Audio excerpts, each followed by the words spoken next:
It's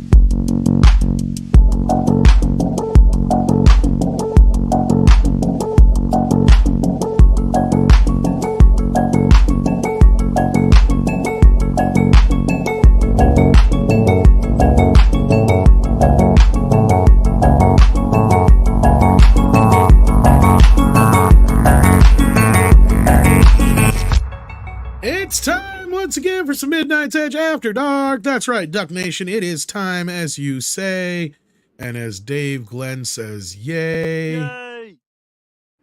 It's time once again for Midnight's Edge After Dark. Greetings, everybody. Today, so far, we have Clobbering Times with us. How you doing? Hey, thanks for having me, buddy. Good to see you guys. Great to be here. And hello there, my friends on the chat. Look at Steph. Steph's here. Hey, everybody. D-Bud. Glad to have you here. Yes, we'll say hello to more of the chat in just a moment. Just want to make sure I introduce you guys first. Also joining us so far is CC Karaoke. How you doing? Yeah, I'm all right. Saw the sun today for the first time since, well, as long as I can remember. Anyways, last year probably. It was pretty good. Still up there. Felt nice and warm and spring-like. Cool. I mean, warm. Sorry. Right. Yeah. But yeah, no, welcome guys, and welcome chat. We've got Super Omicron here, Grand Admiral Adam, Many Dragon is here, Malicito 1904, I said that right.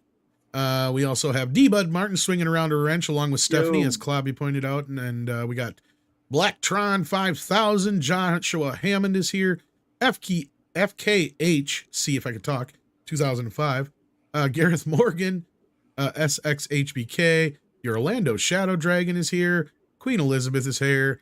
Tiger Valley's here. Morgan King's here. John Capola is here.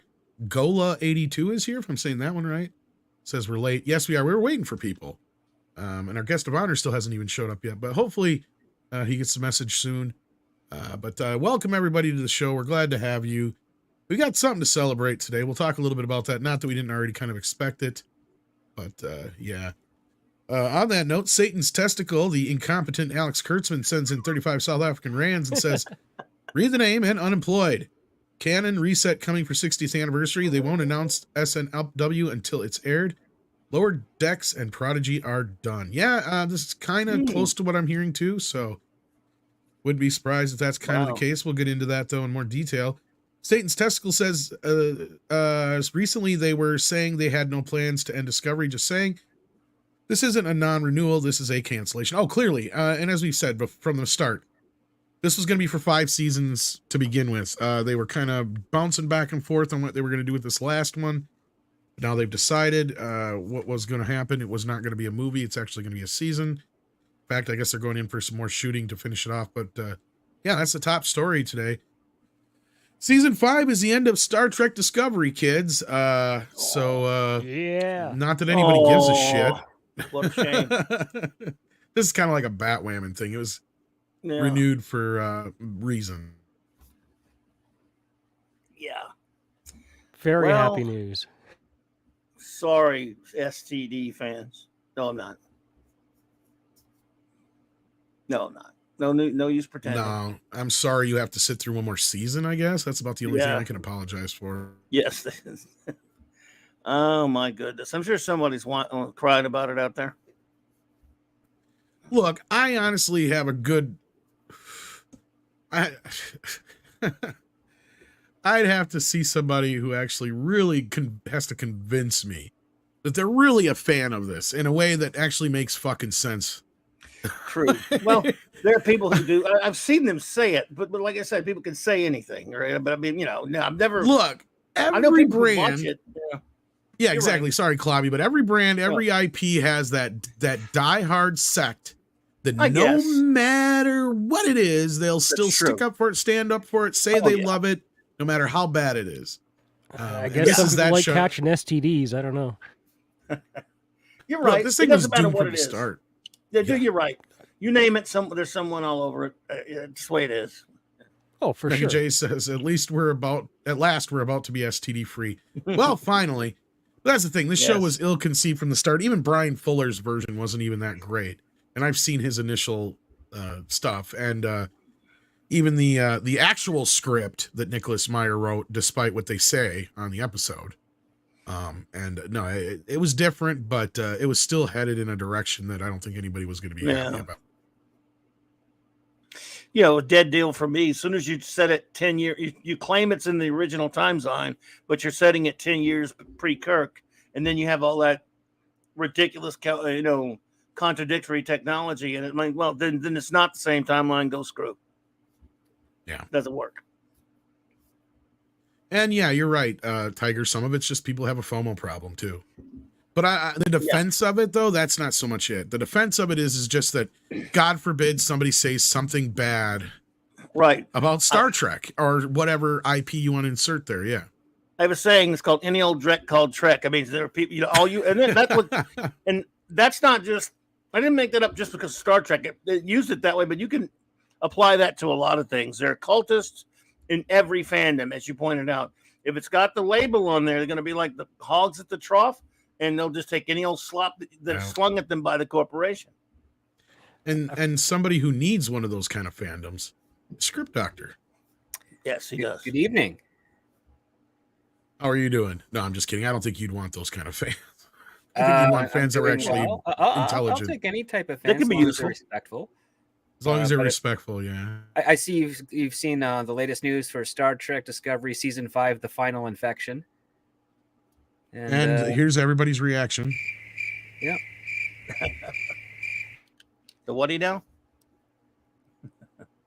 Exactly. Well, we've always maintained that there was 5 seasons on the table for this stupid thing from the start. Well, that was part of the initial deal with Netflix. Yes. And the thing is that if this show were operating under the normal network standards, it would have been canceled in the midst of the first season. Right. Yeah. Or at least after that second disastrous season, let's be real. Like, yeah, I could see them maybe giving it one more shot, because they did, try to go, oh, we're revamping it, kids. It's going to be more colorful now. It got a little bit of life with Anson Mount's introduction as Christopher Pike, but it really was a bad execution of an interesting idea, and it's almost over. That will I think this one will be officially the last production under the Kurtzman Trek stuff to air, because I think it premieres end of this year, but it wraps up in 2024. Yes, actually, funnily enough, Satan's Testicle pointed out in a super chat here that they pushed it to 2024. Interesting. Yeah, I think the whole show has been pushed to 2024, is my understanding. I think. Oh, really? Script, and you're right, because this is funny, because this dropped. It was funny. This story dropped in my lap. As you see, it came out at 2:00 p.m. Their time, or whatever time it was. And as I was on Nate's, Mr. H's broadcast, talking about how I had just been told from a couple of different sources from behind the scenes that nothing has been greenlit for Star Trek. Like, everything's kind of like just in a holding pattern right now. And even Star Trek News, I think, did a story on it too, shortly thereafter. And then as we're talking about that, this drops in my lap, and I'm like, whoa, well, here we go. It's over now, kids. This might be the drum of the beating out of Kurtzman of Star Trek right here. Well, I already told you guys last year that a number of the people that were working on production were told they're not coming back. Yeah. And most of them were from season 4, and then a couple of them were there all the way until the end of what I found out later. They thought the stuff that they were shooting was season 4. It turns out it's actually season 5. Yep. So they had no idea that they were working on 2 seasons at the same time.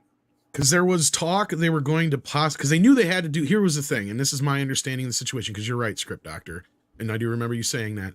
Because then the other side of it, from what I heard, was that they had certain contractual obligations they had to fulfill to get to those 5 seasons.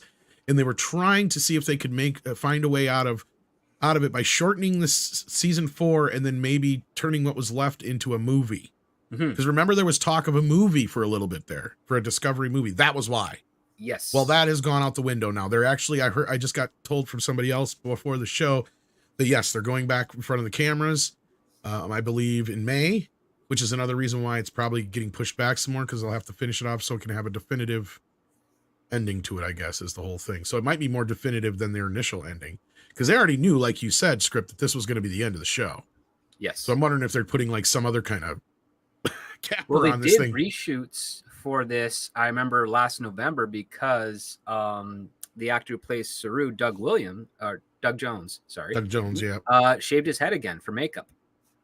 Yep, I remember you bringing that up. Yep. And well, and then this comes around the time where their Secret Hideout's contract for Star Trek with CBS Paramount concludes this year, if I'm not mistaken. The original one didn't it? But what about the 5-year one? When did that one start? That one was this was the 5-year part because they got a 3-year renewal. 3-year, that's what it was. That's what it was. They got a 3-year renewal in 2020 because their initial contract started in 2015. Because Star Trek Discovery was supposed to debut in 2016, but they had delays because of changing of showrunners and all that other stuff, and didn't debut until 2017. So they managed. So this 2023 is supposed to be the conclusion of their 5-year deal. Conclusion of their overall deal, the 5 plus the 3. And Kurtzman already made another contract with Secret Hideout for other properties that are not Star Trek related. One of which is being The Man Who Fell to Earth, which is the only show he's associated with that some audiences actually watch.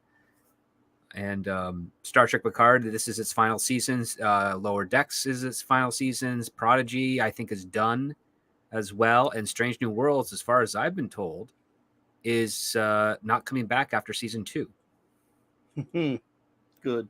Now that's subject to change, of course, because who knows what Akiva Goldsman's able to do, because he has his own little company. But it looks like all of that brand of Trek might conclude with the end of this year.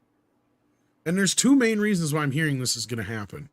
And again, this is rumor. Take it with a grain of salt, kids. The main 2 reasons I'm hearing beyond, the obvious, is that they're going to try. If they do go forward with any more Trek, it's going to be a lot cheaper. They cannot afford to spend this kind of fucking money on Star Trek, period. Hands down. End of discussion. The other thing I heard that was the big clincher here was Clarice, believe it or not. I believe it. Because they didn't give a shit about what he was doing with Star Trek. The moment he fucked up on Clarice, which was meant to be their big prestige show last fall, that is where he created some enemies, I heard. And I loved your laughter script because I don't usually hear you laugh like that. Well, you know why. I have a history with that show to a degree with you guys and with lots of other people. Yeah. It's what's one of the worst scripts of television that I had ever read. Because this wasn't a CBS All Access or Paramount Plus show, kids. Clarice was meant to be CBS's prestige network show. Drama for that fall. And it should have been after Hannibal. It should have been. I love that show. Yeah. There's every reason they could have continued with that.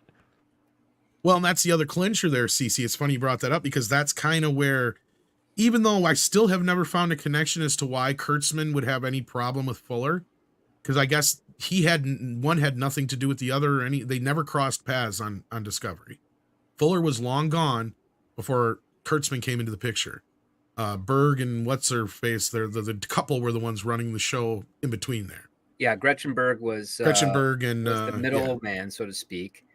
It was primarily due to scheduling, what I heard, but the other part and the too budget, is that and a little bit of budget. But even though Brian was kind of doing his own thing, split between a couple of other projects, the rumor is that Alex Kurtzman saw an opportunity and just kind of snuck himself in there. I'd believe it. And before anyone knew what was happening, Brian Fuller was told, "Oh yeah, don't have to worry about it. You're good. We've got someone else in mind." Pretty much. Well, I was just say fast forward then, because you were just talking about the Hannibal series. Well, Brian Fuller was the guy behind Hannibal.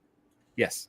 And he had been trying desperately for a while now to get MGM on board, because the way that the stupid rights are all split up because of the books, Universal has the rights to certain things. MGM has anything that has to do with Silence of the Lambs. And then they both co-own the rights to Hannibal. It is freaking weird. But to actually use the character of Clarice, the people at Hannibal with Brian Fuller had to get the rights from MGM because they had the rights to Silence of the Lambs because she originated in that book.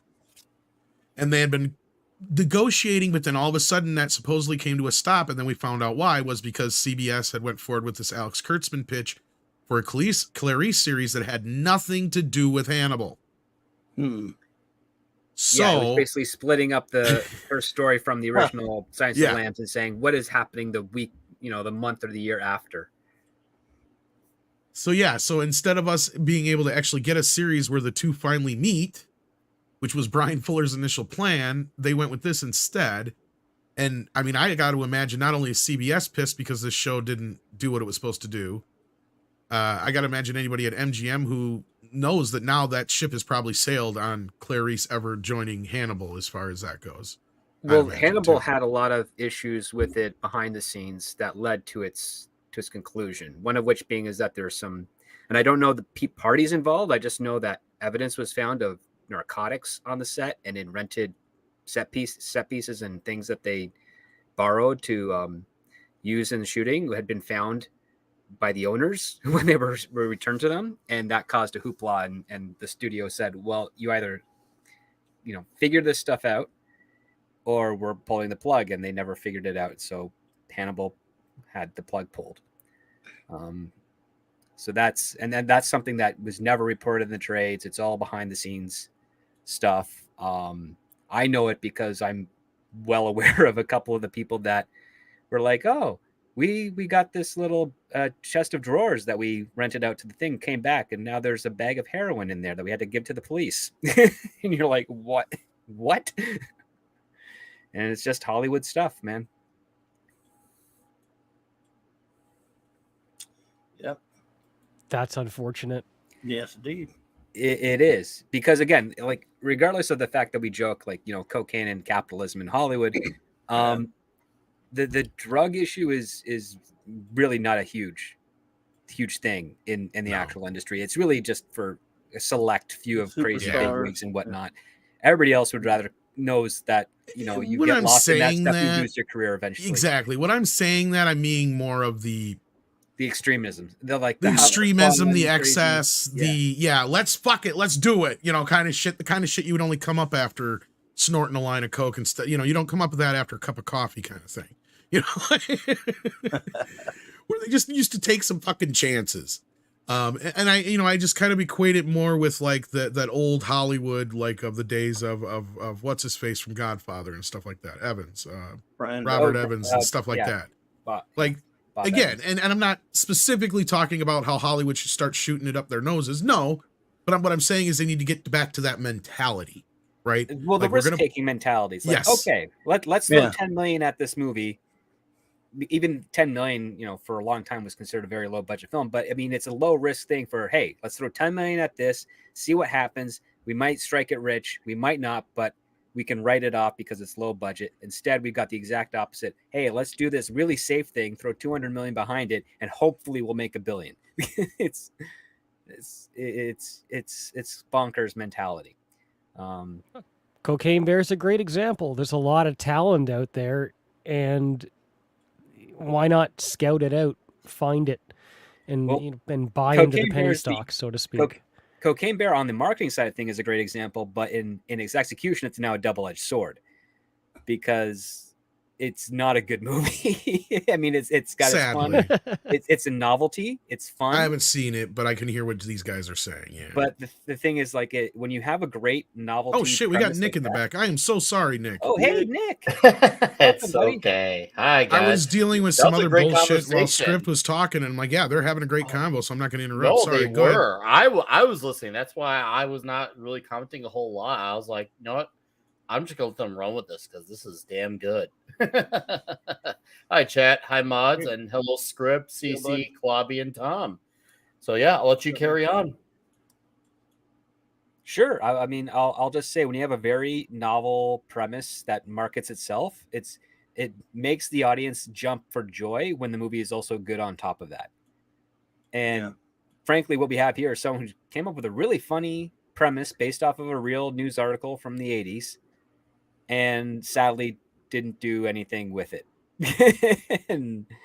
and that's kind of a shame, because those types of novelty films, if they end up becoming hugely successful, they open up doors for people on the independent side of things, and it also gives great excuses or not so much excuses, great reasons to producers that are trying to push their own type of crazy, fun, audience-driven type stories to get made, because there's a lot of pushback to that. People don't like to take risks in Hollywood.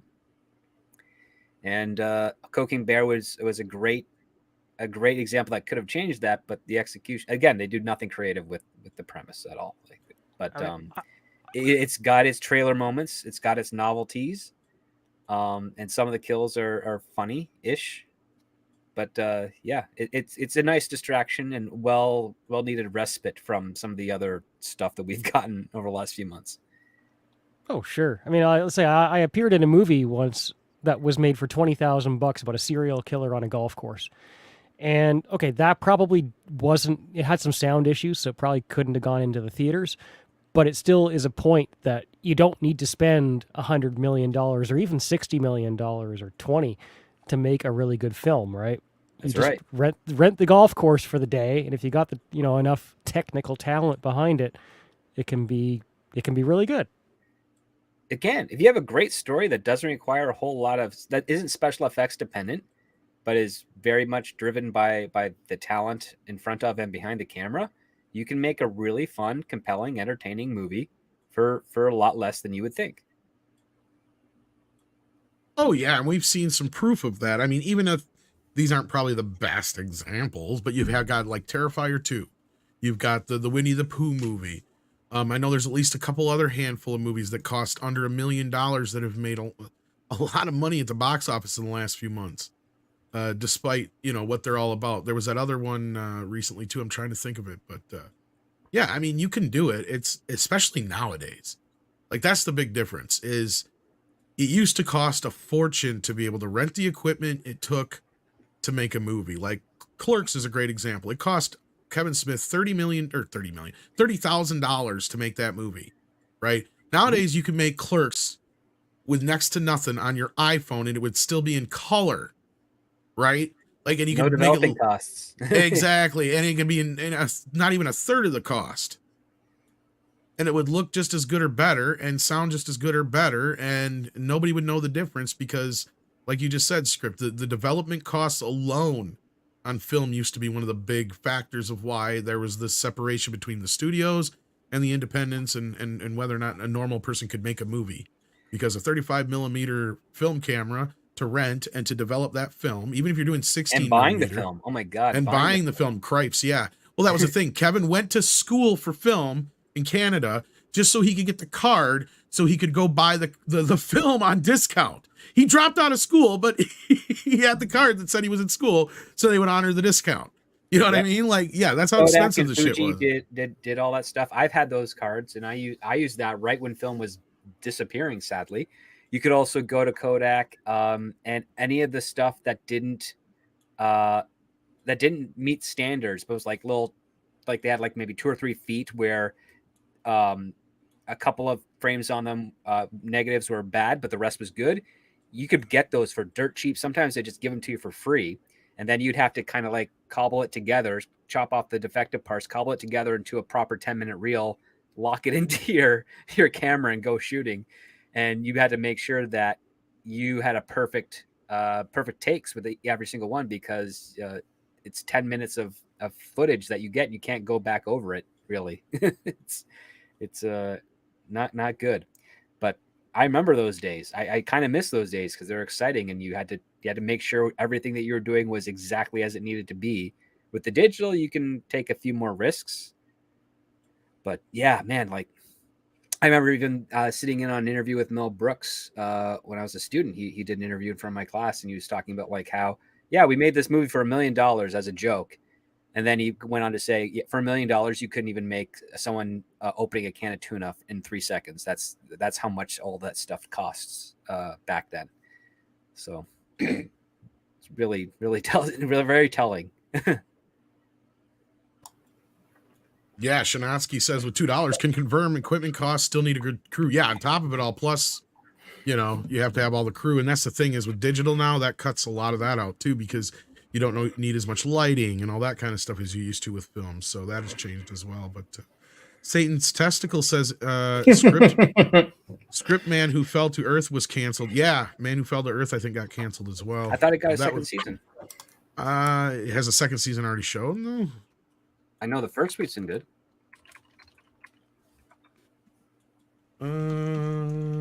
No, it looks like I'm just seeing here an ad week thing saying that it will not return for a second Will not season. return. No, yeah. Yeah. I remember came when out. there was an announcement that was going to get a second season. So I guess they changed that in fall. Oh no, this is from you're right, October. Yeah. Yep. Because I remember in August they said, yeah, it's coming back for a second. So again, if that's every show that Alex Kurtzman is associated with not coming back to CBS, that means that Secret Hideout's contract with them is most likely not going to continue. Yeah. It sounds like he's almost persona non grata pretty much at this point. I mean, it's long overdue. Yeah. And then Kurtzman orchestrated Fuller firing via arbitration. No. Fuller technically left. Yeah. Fuller actually confirmed what happened. I asked him flat out when he was on Robert Meyer Burnett's stream. I said, what happened between you guys? What happened went down? He said he had left due to, like Script said, growing scheduling conflicts between that and more so it sounded like arguing over the budget. And it sounded like at that time they weren't wanting to spend that much money. And I don't know. Here's the thing is, I don't know if the Netflix deal was a thing yet. See, I wonder if Kurtzman didn't bring that with him. Mm-hmm. And that's one thing I brought up before too. And Robert and everybody else hasn't been able to answer for me either. But the closest we've got, because I said that's the one piece of the puzzle. But now that we know that neither one of them actually crossed paths, then you could see where something went down between the two, or between Fuller and CBS, but it had nothing to do with Kurtzman. And that's from Brian Fuller himself. So, yeah. I mean, there's definitely going to be more to it, but I don't think we're going to find out about that until many years down the road. Right. It didn't sound like something he wanted to expand on anyway. It's not even that. It's just like, I totally believe, because I know what other shows he was working on at the time and how much more passionate he was for those. But I think Kurtzman being able to secure a Netflix deal because of his association with Bad Robot and J.J. Abrams and all that stuff really helped with him being able to step into and get some of that Star Trek moolah that he wanted, because he's gotten a taste of it from the 3 films he's technically worked on with J.J. Abrams and Bad Robot's company. Yeah. So, I mean, and from that angle, to the foolish executives at Paramount at the time, they thought it would be a good idea because it's like, oh yeah, that Star Trek got back into the conversation with the 2009 film. And the only reason it did is because they killed that conversation when Les Moonves canceled Enterprise. Yeah. Yeah. The primary evil in all of this, Les Moonves. Yeah.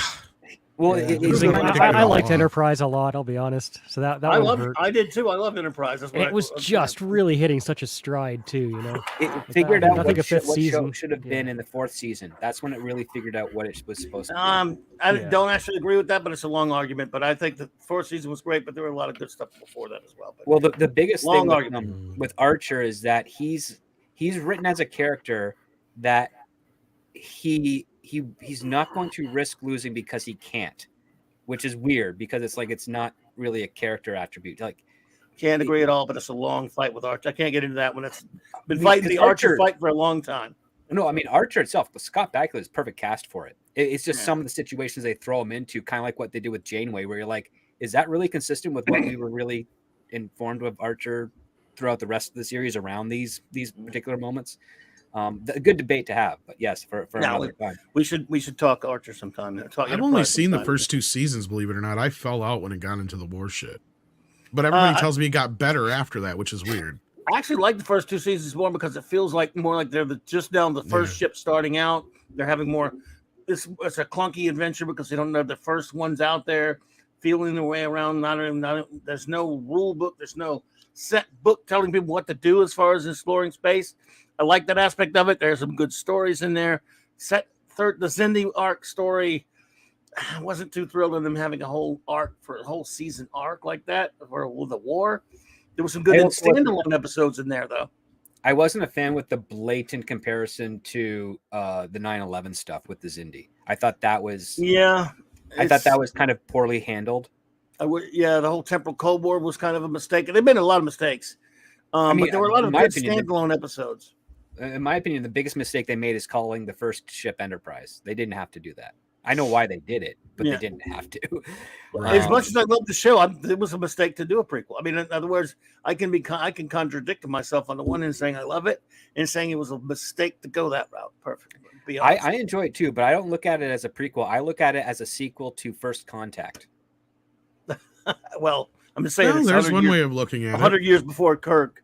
I know, but it's like I think of it as it is a sequel to the Star Trek Next Gen films, which I have a personal difficulty trying to acknowledge that as canon because those characters do not act the same way as they did in the show, especially when you compare it to like, oh wow, Kirk, Spock, McCoy, they act pretty much like the slightly more grown versions of their TV counterparts. There's synergy there. I just really love the crew. Sorry, and you could even say that about First Contact. I mean, I think I enjoyed the movie, but it completely disassembled the Borg. Well, that's a species of the that shouldn't TNG have a queen. Movies. I mean, like there should not be a Borg queen. That's the common complaint of all of them is that the characters are not the same. Like even the one thing I remember is when What's Her Face took the helm when they crashed the fucking Enterprise. It's like, what the fuck is she doing driving? Like she's a counselor. Yeah. I just love the crew of on Enterprise. I don't know. I just think they're great, but maybe you can separate it from the original continuity if you want to. I see where Klobby's coming from. Like, I really like the aesthetic. I like the feeling. It did feel like you have this situation where, this would probably be a lot of what the first team going out to doing this would actually have to deal with. Yeah, I mean, I didn't have any issues with that, but yeah. The Xindi stuff, though, I see what you're saying, though, and that's the thing is once it got into that other war thing, I fell out. Even though a lot of people felt it was. But the fourth season did have a lot of great things going on. A little bit too many multi-parters for my taste because I do like the standalone type format story that were in the first two seasons, but it was really going in a great direction, like a lot of people will agree, and it really needed a fifth season. And Les Moonves could. I better not say it. Les Moonves. Well, he got Me Too anyway. He was terrible for sci-fi, but he was great for sitcoms and other dramas, which is like it's really a pain in the butt. It's kind of like the Tom Rothman of TV in that respect, I guess. I'm glad he got Me Too. Well, it is what it is. I mean, I think he should have actually just partitioned the responsibilities on the sci-fi hour-long programming schedule to someone else so that he could actually, do what he did best beforehand. Because he's responsible for a number of successful CBS shows in the 90s. Yeah. But my biggest gripe with Enterprise, and that's why I think I fell out during the war thing, is I didn't like that it didn't have the episodic value to it anymore. It lost that. Right. It's like I used to be able to do that with Trek. Style. They tried to do DS9 serial style. Well, and that's what made me fall out of a lot of those shows too. Is A, I was just trekked out at that point, but B, that's what I loved about TNG is I could just watch any episode and it didn't fucking matter. Right? That's like it didn't matter if I'd seen what season it was from or whatever. I could follow along, no problem. The only guaranteed two-parters you got was starting with the end of season 3, where you'd have your cliffhanger episode and then your season premiere. And then occasionally they'd have a two-parter special within the season, but very rare. And I thought that's a good strategy, especially when at that time when they knew for sure after the first half of season 3 ratings came back, they're like, yeah, we're getting another season 4 sure. It's like, great, we're going to do a cliffhanger because we know we're getting that 4th season.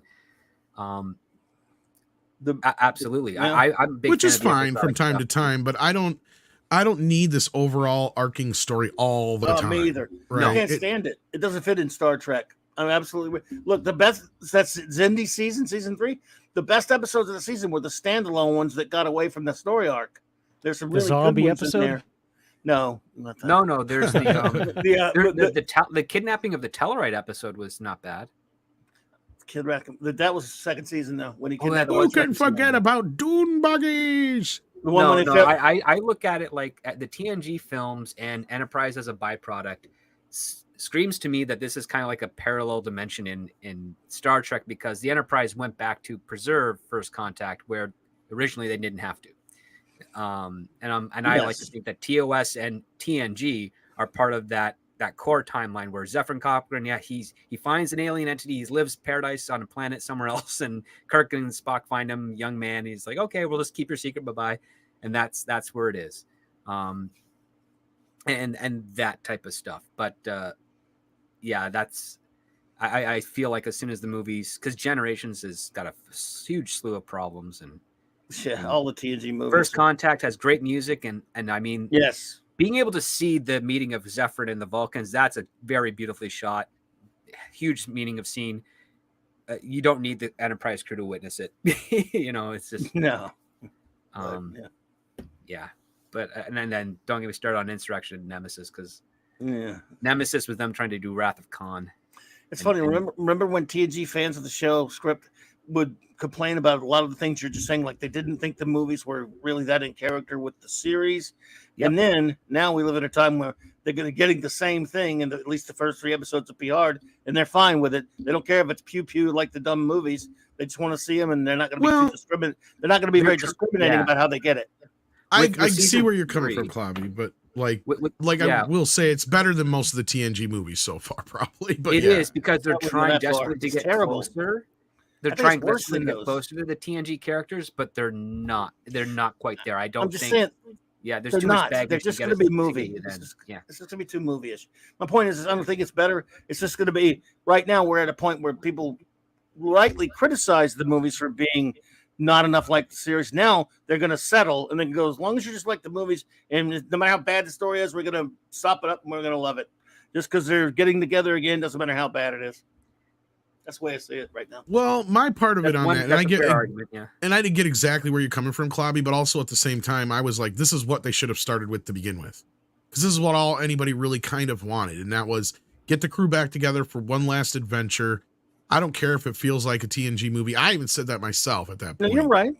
From a business standpoint, you're right. From a business standpoint, yeah. But at the same time, I am probably like on the line more than some people when it comes to this show, other than maybe script, because again, I see it falling and it has to have these stupid pratfalls that are stuck to it because of the first 2 seasons.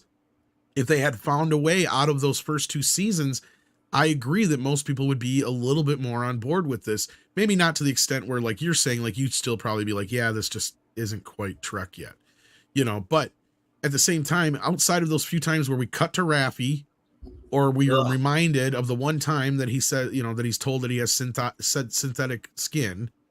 Like, if you were able to get out of that somehow and make this like it was all a dream, I don't give a fuck how you do it, then maybe it would have had a little bit more for it. But again, I agree. Like, I'm kind of in the middle of this whole thing. And what's sad is I have been in the middle of this argument for the longest time because of R&B and Doomcock both, right? Like, and I feel sorry for Mikey because he's just as bad or getting it worse. And to me, I think the whole thing is just kind of a wash at this point. It's like, look, a majority of people are fine with it. A lot of people, are kind of in the middle, and then on the other side, it's just like, yeah. I will say this: the second episode is the worst so far. The third one bounces back a bit, but it does have. I'm not so sure the third one isn't as bad as the second one, though, because it's about as bad, really. I'm with you. I understand, but the Deanna Troi cameo was actually quite horrible. Everything was bad in this episode. I mean, we're not supposed to spoil or anything, but Jesus Christ. No, I will say the argument between Beverly Crusher, and Picard was fair. I think that's probably. I hated it. I mean, where they're coming from, the setups that they have, I'm like, you know what? They flat made a monster out of her. Way worse than it actually became. But doesn't this make her a complete monstrosity? What she did to him? It's bad. Her logic is incredibly flawed. She's like he's a superhero or something. It's like she was basically calling you Batman. You have too many enemies. I can't expose. Yeah. It's like, well, he's Jean-Luc Picard. He's not Batman or Superman, idiot. It's like it's from a comic book, and I love comic books, but it's like I couldn't tell anyone he's your son because you have too many enemies in Arkham Asylum. Like, her logic is very, very flawed. And the fact that Picard calls her out on that was actually what made the scene better, because he's actually 100% in the right in that moment. I agree with you in the fact that I don't like how they did that to Beverly Crusher, but this is a byproduct of the wedging in of that new character that I don't think really needed to be introduced personally. Remember, Kirk knew about David Marcus. Oh no, I absolutely. I love Yeah. the relationship between Kirk and Carol. You could tell that there was something there. You could Yes. tell that there was you could tell that one was basically Marcus had roots and she could plant them in stability, and Kirk didn't, and that was what drove the conflict. And Kirk reluctantly, that's the best part, reluctantly said, "Okay, I'll stay away. I'll do what you ask. I'll stay away." Exactly. Because, and you can tell that when he says that line, you can tell that even hurt. He regrets doing it. He regrets saying like he could have been involved, but he did it because exactly. This is all phony drama, and he had some sort of love for Carol, and now he's in this new part of his life where maybe he can actually have a relationship with his boy. And actually, it makes sense to me more so because, like, at first, like at glance, it kind of feels like, oh, that's a little bit of modernism getting into Star Trek. But at the same time, you know, because especially then with like this whole idea of modern women being able to raise their kids on their own at that period in history. But if you also look at it as more so, she just didn't want him to become the cowboy that his dad was. And not only that, no cowboy. Well, to a point, you get what I'm saying though, like going out on adventures and possibly never coming back. That's another thing, getting him attached to a dad that might not come back. But remember, she did say that when she grew up, she told him about it, but she never told Picard. Well, so here they are wanting to cake, eat it too. They're ripping off Wrath the Khan with the whole David Marcus thing, and then they're not even doing it credibly. They decided to wreck the character of Beverly Crusher to do it, to make her horrible, because she's horrible what she does to him. Not telling a guy that he has a son, just for what? Just because you're afraid of his enemies? Shut up! I mean, the writing's so horrible. Metalis or whoever you are writing this crap, it's garbage. Sorry. No, it's two women that wrote that script, but Jonathan Frakes directed it. And nothing gets on screen without Metalis. He's the boss, isn't he? So, yeah. Well, he's the one who plotted it out. Just for season 3 of Picard, I don't think he has anything to do with anything else. I know, but whatever makes it in, gets on the screen that we watch. Yeah, so you're right. But we we know he's also he was obligated to have to include like Raffi, for instance, and shit like that. But I don't like what they're doing with the 7 of 9 character in regards to the fact that. Awful. So here's the thing that throws me off. 7 of 9, Annika Hansen was kidnapped as a child, brainwashed, extorted, and assimilated. Correct. And now she's on Voyager, rediscovering her humanity, but she's still kind of got that indoctrination of the Borg associated with her. But then when we meet her in Picard, she is far more human. And yet she still goes by 7 of 9, which is basically like the slave name. Like she doesn't go by her real name, which I don't believe for a second, because I think as soon as she would get more in touch with her humanity, she would want to be like, the human part of me is Annika. 7 of 9 is when my soul was ripped from me. It'd be like Picard saying, I'm still Locutus. It doesn't make sense for her to be attached to that name, especially knowing that it represents the fact that she was robbed of her humanity for the majority of her life. Right. Yeah. Although on Voyager, but on Voyager they called her 7, which I always did find that a little curious. Well, they did that because it's part of her acclamation to humanity. Like that's what she's accustomed to respond to, and that's where I was like, oh, I can buy that. But then as we got later into the seasons and she started romantic interest with Chakotay, she would not be offended by her real name of Annika Hansen, and it just makes logical sense that as you get older and older and more closer to regaining your humanity, the best way to hold on to that or to reaffirm your back as a human would be to, have your human name that was initially taken from her. Like again, she was robbed of that name and her humanity and replaced with 7 of 9.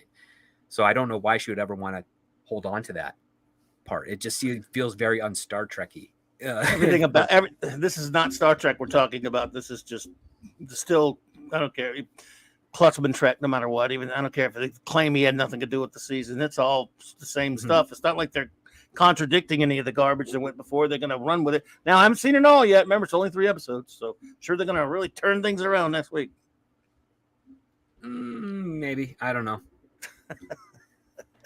As a writer, I was like, okay, this was a better crafted episode, regardless of its association or disassociation from Trek. But yeah, I'm still got my doubts. I hear you.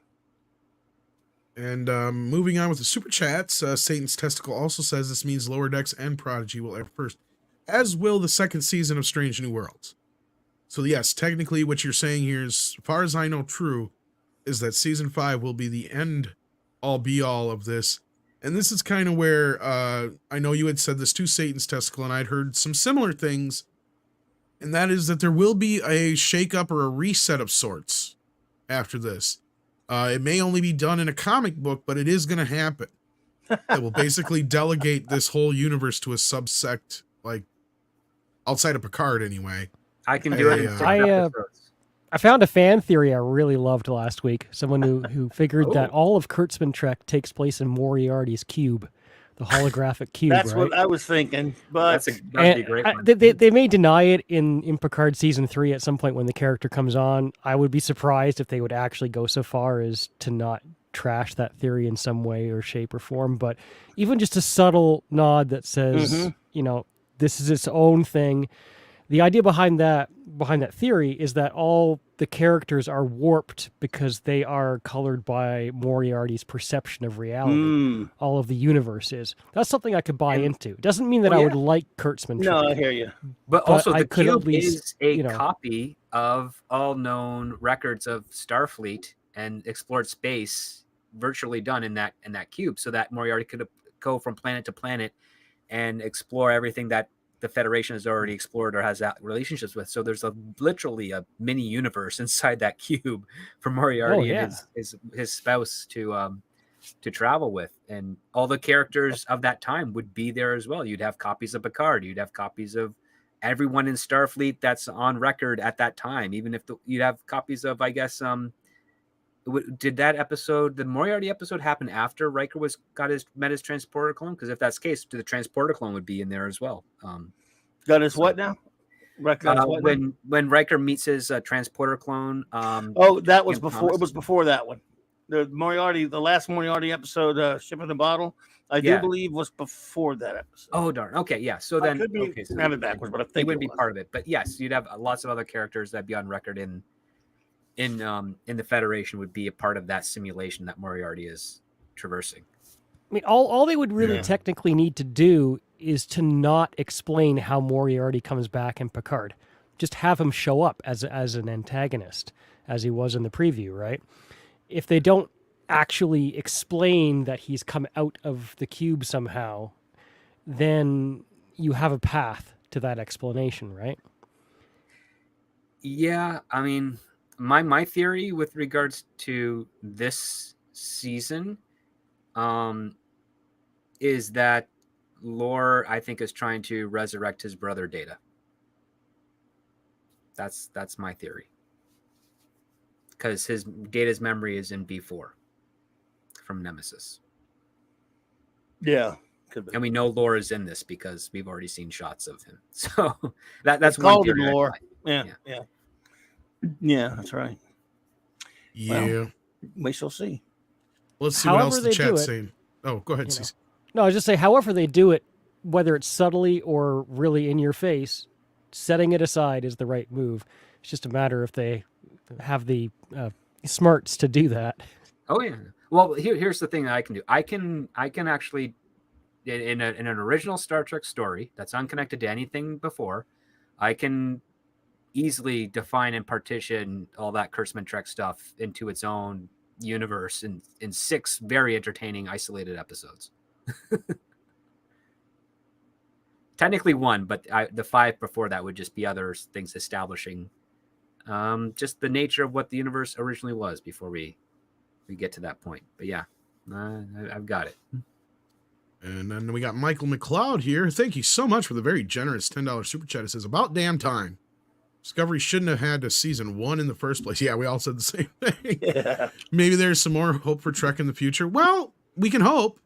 I mean, I wouldn't put a whole bunch of hope into it, but I will say that there has been some moves made to try and, like I said, disconnect this from other Trek.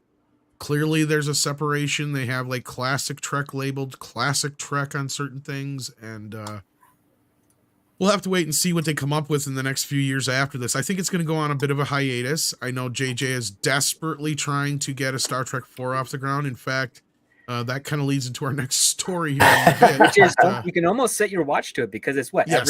every 2.5 months? Pretty much, like I was going to say, 3 to 6 months. Yes. But we'll get into that here in just a little bit. But yes, thank you so very much, Michael McLeod. Appreciate that. The Walt Man says that Haunted Mansion trailer, though, it didn't look horrible, but it didn't look like anything I necessarily wanted to watch. It kind of looked more like a video game than a movie in a weird way. I don't know. Did you guys catch it? Anybody? I was not remotely interested. I was like, how many of these movies how many times do they have to remake this movie? Just like Peter Pan. Just like, Was this a Disney thingy? yes. I hadn't heard about it either.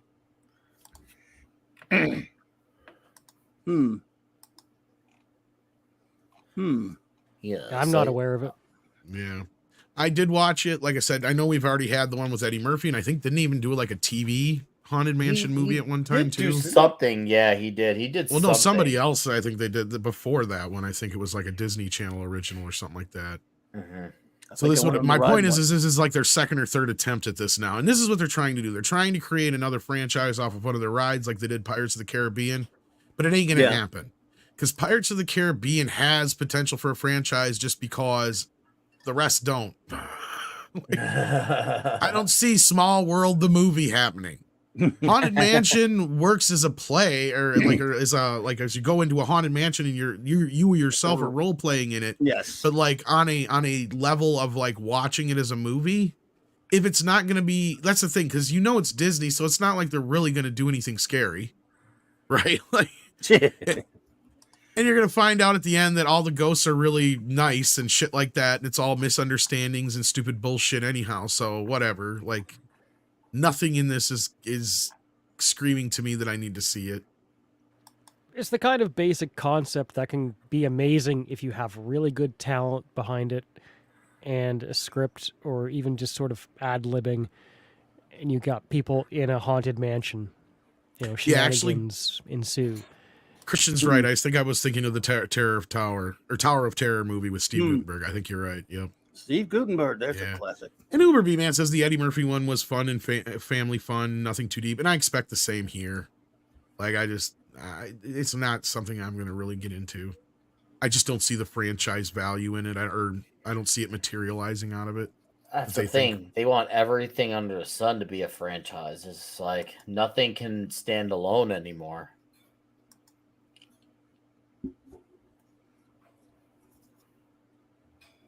When you got what's her face as the main star, she who plays Ahsoka. I can't remember her name now. Oh, Rosario Dawson. Yeah, it looked like she was the main person, and then her kid is kind of the. Well, actually, he's probably the main person, but Danny DeVito's in it. It looks all right. Looks like a CGI fest. Well, that's not good. No, I mean, if you're going to set a story with Danny DeVito in a haunted mansion, totally go practical effects on that. Come on.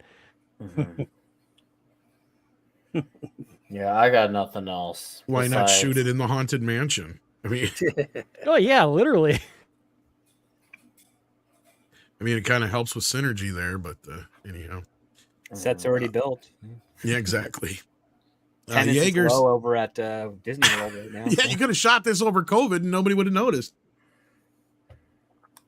Jaeger says, SD, what's the budget of the largest project you've written? This for script. Who are the top 3 writers in Hollywood working today and separates them from others? So yeah, so you don't actually have to tell us the movie, so you don't. Oh no, the most expensive one I wrote was $110 million budget. That was on the low end. The high end was 150. It was a science fiction film. Who are the top 3 writers in Hollywood? Depends on what you define as top. One of the ones that are currently reviewed right now is Brian Duffield. He's one of the more revered ones.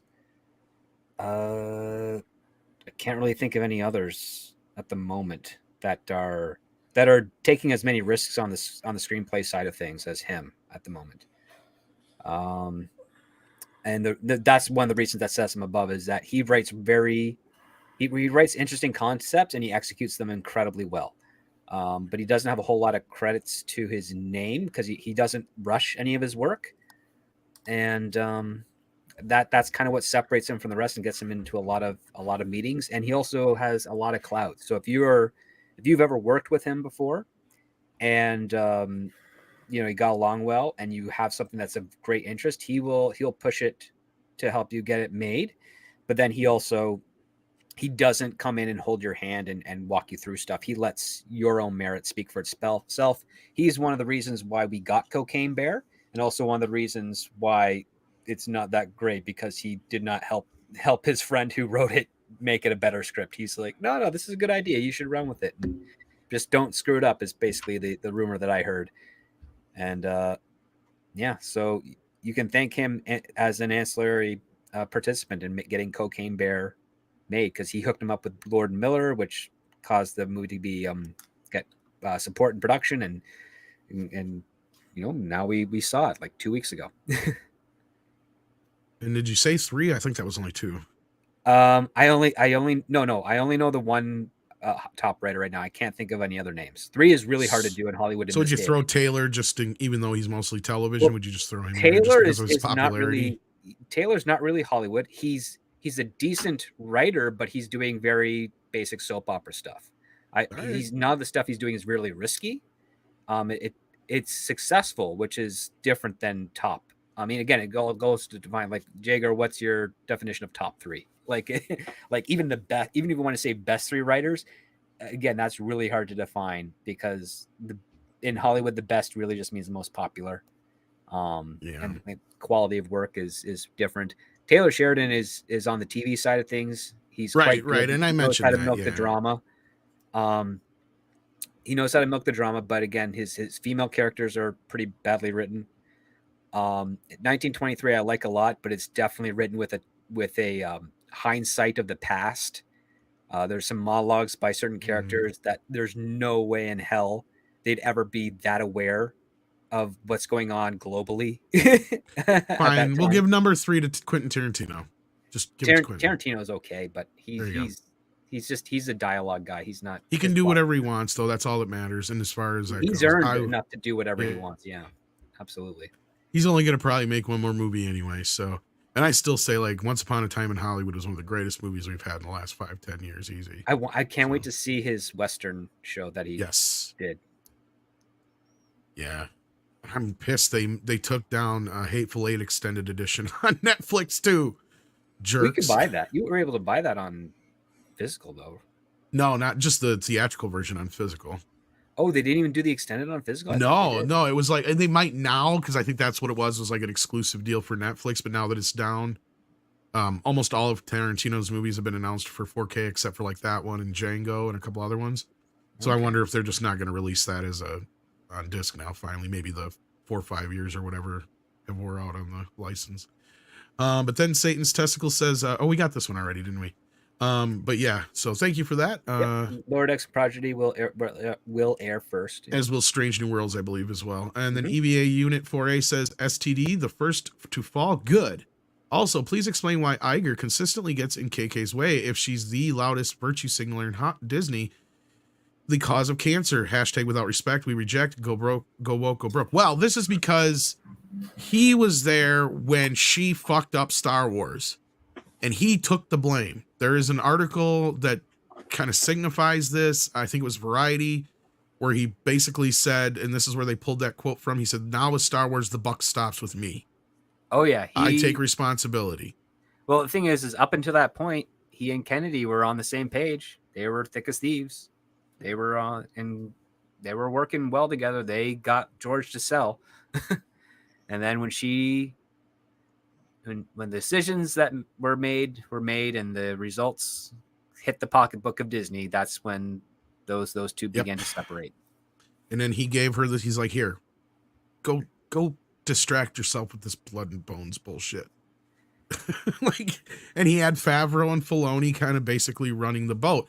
But as Script and I have always warned, don't trust Filoni because he's one of KK's minions in a way. Even though he started before she got there, he's bought into that stuff. He's got his own agenda. That's it, yeah.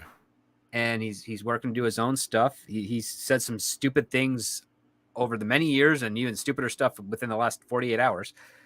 And he's not your friend. I think we'll talk about that tomorrow. Sorry. Yeah. Oh no. Yeah. Let's not spoil it for that then. But on that situation, that's the one probably good thing for Iger is that he noticed that, oh shit, she is fucking up my baby. Because that was one that Iger has had designs on. He has wanted Lucasfilm for years. And George had talked about selling Star Wars and Lucasfilm to Disney in the past. Yep. And I believe Iger was one of the main reasons because they were pretty chummy, buddy, right? Like George never seemingly forgot that basically Bob fought for him to keep Indiana Jones on the air because ABC's like, we don't want a second season of this. It's too expensive and the ratings aren't good enough.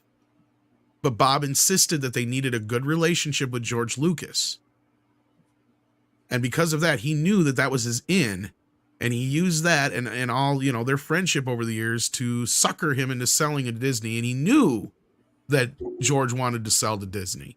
Because when he had thought about it for a long, hard time, he had the choice of releasing the prequels through Disney and getting a much better deal than he did through Fox. But one thing Fox offered him that Disney didn't was he got his a bunch of his rights back to the original Star Wars. Yep. So he said he went that direction because of it. Plus, then it kept the Fox logo on the front of the movie. And the other part, too, is that George Lucas, when he was looking for people that he could possibly sell it to, the only company that crossed his mind was Disney. For one, it was a family company that was good with kids at the time. And two, yes. The history with Young Indiana Jones Chronicles. Like, they supported him to get that show to its resolution. Yep. And that was one of the reasons why he was willing to entertain it. But the other part too was that this was before he got married and had his daughter, is that he didn't know, like his adoptive children were not really interested in film, had no interest in taking the mantle of Lucasfilm on their own or what have you. And there was no one that he felt in Lucasfilm itself that would be able to take the burden of running the studio alone without any other outside assistance. So it was after Rick McCallum left when words of certain people within the company were suggesting, hey, George, you're getting old. You're definitely past retirement age. You should think about selling Lucasfilm so that your legacy will live on beyond you. And one of those people was definitely Kathleen Kennedy. They also had the relationship with Star Tours, too. That was another thing that helped. Oh, well, that was established in the 80s. Way early in the 80s, yeah. Or way early on in the 80s. About 87, 86, I think that deal was made. Yep. And that was about the time he had started thinking about it. And Jim Henson, same thing. Around the same period, he had already kind of thought about selling the Muppets to Disney for many of the same reasons that Lucas did. Because at that time, with Eisner and the way this company was, it was on its, in its best days. And they thought at that time that was probably the best place for their creations to wind up. And it had a stronger reputation too. Yeah. Like that's the other part. When Disney bought Marvel and Lucasfilm, Disney did not have a very good reputation. No. And they were off the back end of their good afterwards. Well, they were on the back end of the biggest flops in history with things like Mars, John Carter of Mars, and Mars Needs Moms, and The Lone Ranger and shit like that was another one that really hit him hard. Mm-hmm. Like Mars Needs Moms is one of the biggest flops in history, and most people don't realize it.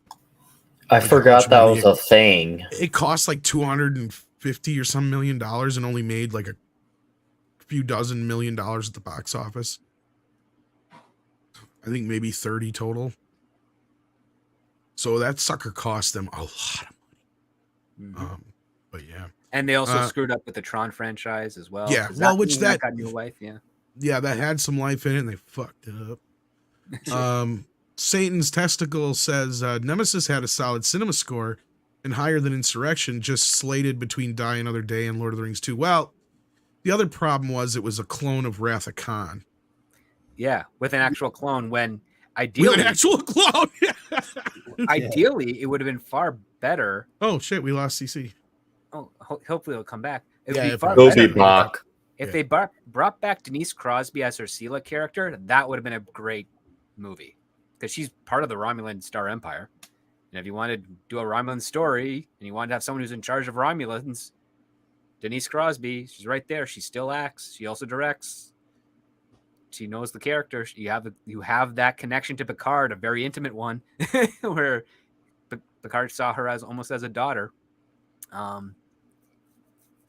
And lots of history to explore there, but that made me chuckle. They didn't do that. They went, let's just make up a cloned villain. Let's get Tom Hardy during his own cocaine days, and throw him in there for. Yeah, okay. Oh God, it was such a. It was 150, not 250, but then you have to add in the P&A, which I think brought it over the 200 mark. Because I know they lost a lot of money on that movie. It was still, I think it's still listed as one of the biggest money losers of all time. If it wasn't still at the top, it was last I checked. But anyhow, the Elusive says the first half of season 3 should have been about the Xindi. Season 4, this is about Enterprise. Season 4 is brilliant, especially in the Mirror Darkly. Season 5 was supposed to be, from what I've heard, the Earth-Romulan War and the birth of the UFP. Yes, it was. It was supposed to be. Oh, that would have been really cool. Yeah. Yeah, I got to go back and watch it. I have the Blu-rays. I have full intentions to watch it all the way through. Yeah. Just re-binged it for like the 15 millionth time, and I love it, but a lot of people don't. It's been sort of the redheaded stepchild of Star Trek over the years, and even not so as much with all the filthy fake Trek out there now, but still it gets a bum rap, I think. Yeah. The Walt Man sends in another 49. Thank you. Says this is mostly for Script Doctor to look up. Francis Pegamagabao? Pegamagabao.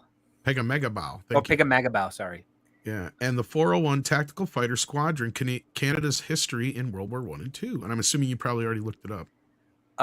No, I'm vaguely familiar with him. If I'm not mistaken, I think he was a First Nations soldier, and also I think he got into some politics. Sounds like an Indian. There was something about him I remember reading in a paper in the early 2000s. Probably had to do with his passing, but yeah. And I only say that because I'm not sounding racist. It's just because I come from Wisconsin and we have a lot of Indian names around here, so it does sound Indian. Okay, that's the only reason I say that. Okay. Yeah. No, I remember in history class, Canada at the time of the First World War had prohibitions against natives, First Nation people serving. But I think they lifted it at the time, or at least made exceptions to a number of people at the time. Yeah, I'm digging real back here, but yeah, that'd be something that might be an interesting story to explore. Yeah, thank you, the Waltman. There you go. Kind of reminds me of the one we were talking about the other day. Then we got NZ Greg. I always want to say New Zealand Greg. It's just NZ Greg, who's been a member now for 1 month at the minimum effort puppy level. Thank you so much. And we also have here Tim Hayes in the house. How you doing, buddy? Tim Hayes has also been a member for 16 months at the minimum effort puppy level. And then we got a member chat from Many Dragon who says, speaking about movies doing too much CGI, how do you feel about the FNAF is using Jim Henson Studios puppets for animatronics? What's FNAF? Somebody please help me here. I don't know. FNAF. Just say it in the chat because I have no idea what that is. And I'll be like, oh, duh. I have... Five Nights at Freddy's? Is that what it is? Friday Night at Freddy's? Oh, okay. I could see it. I'm just guessing. It could be something. That actually might be it. I think that's actually it. Now you mentioned it. Five Nights at Freddy's. Okay. Yeah, everybody's saying that's what I was thinking at first. Okay. Yeah. Actually, yeah, this is part of the reason why Brian Henson sold the Muppets to Disney, ultimately. Because he wanted to be able to push the Henson Company into being able to not just do projects like The Dark Crystal, but things like his Muppet movie that was adult oriented and do effects for other films and shows. So they weren't so much pigeonholed into the family thing. Which I think is a disservice to the Henson name, personally. Because I don't disagree. I think he should have started a new company. Me too. Because Brian is not like his father at all. No. I remember. I mean, he could still use his Henson name, but it should have been like Henson Effects the Brian or Henson something Company like that. Something, the yeah. Brian Henson Company would have been fine. Yeah, something like that. Because he did a reality show with actual like effects people and puppeteers, And some of them stuff did like really top tier things, and he just crapped all over them, trying to be like the next Simon Cowell. And then I learned through some friends that had worked with him before. He's like, yeah, that's what he's really like all the time. It's like, really? I'm like, yeah, the exact opposite of his dad.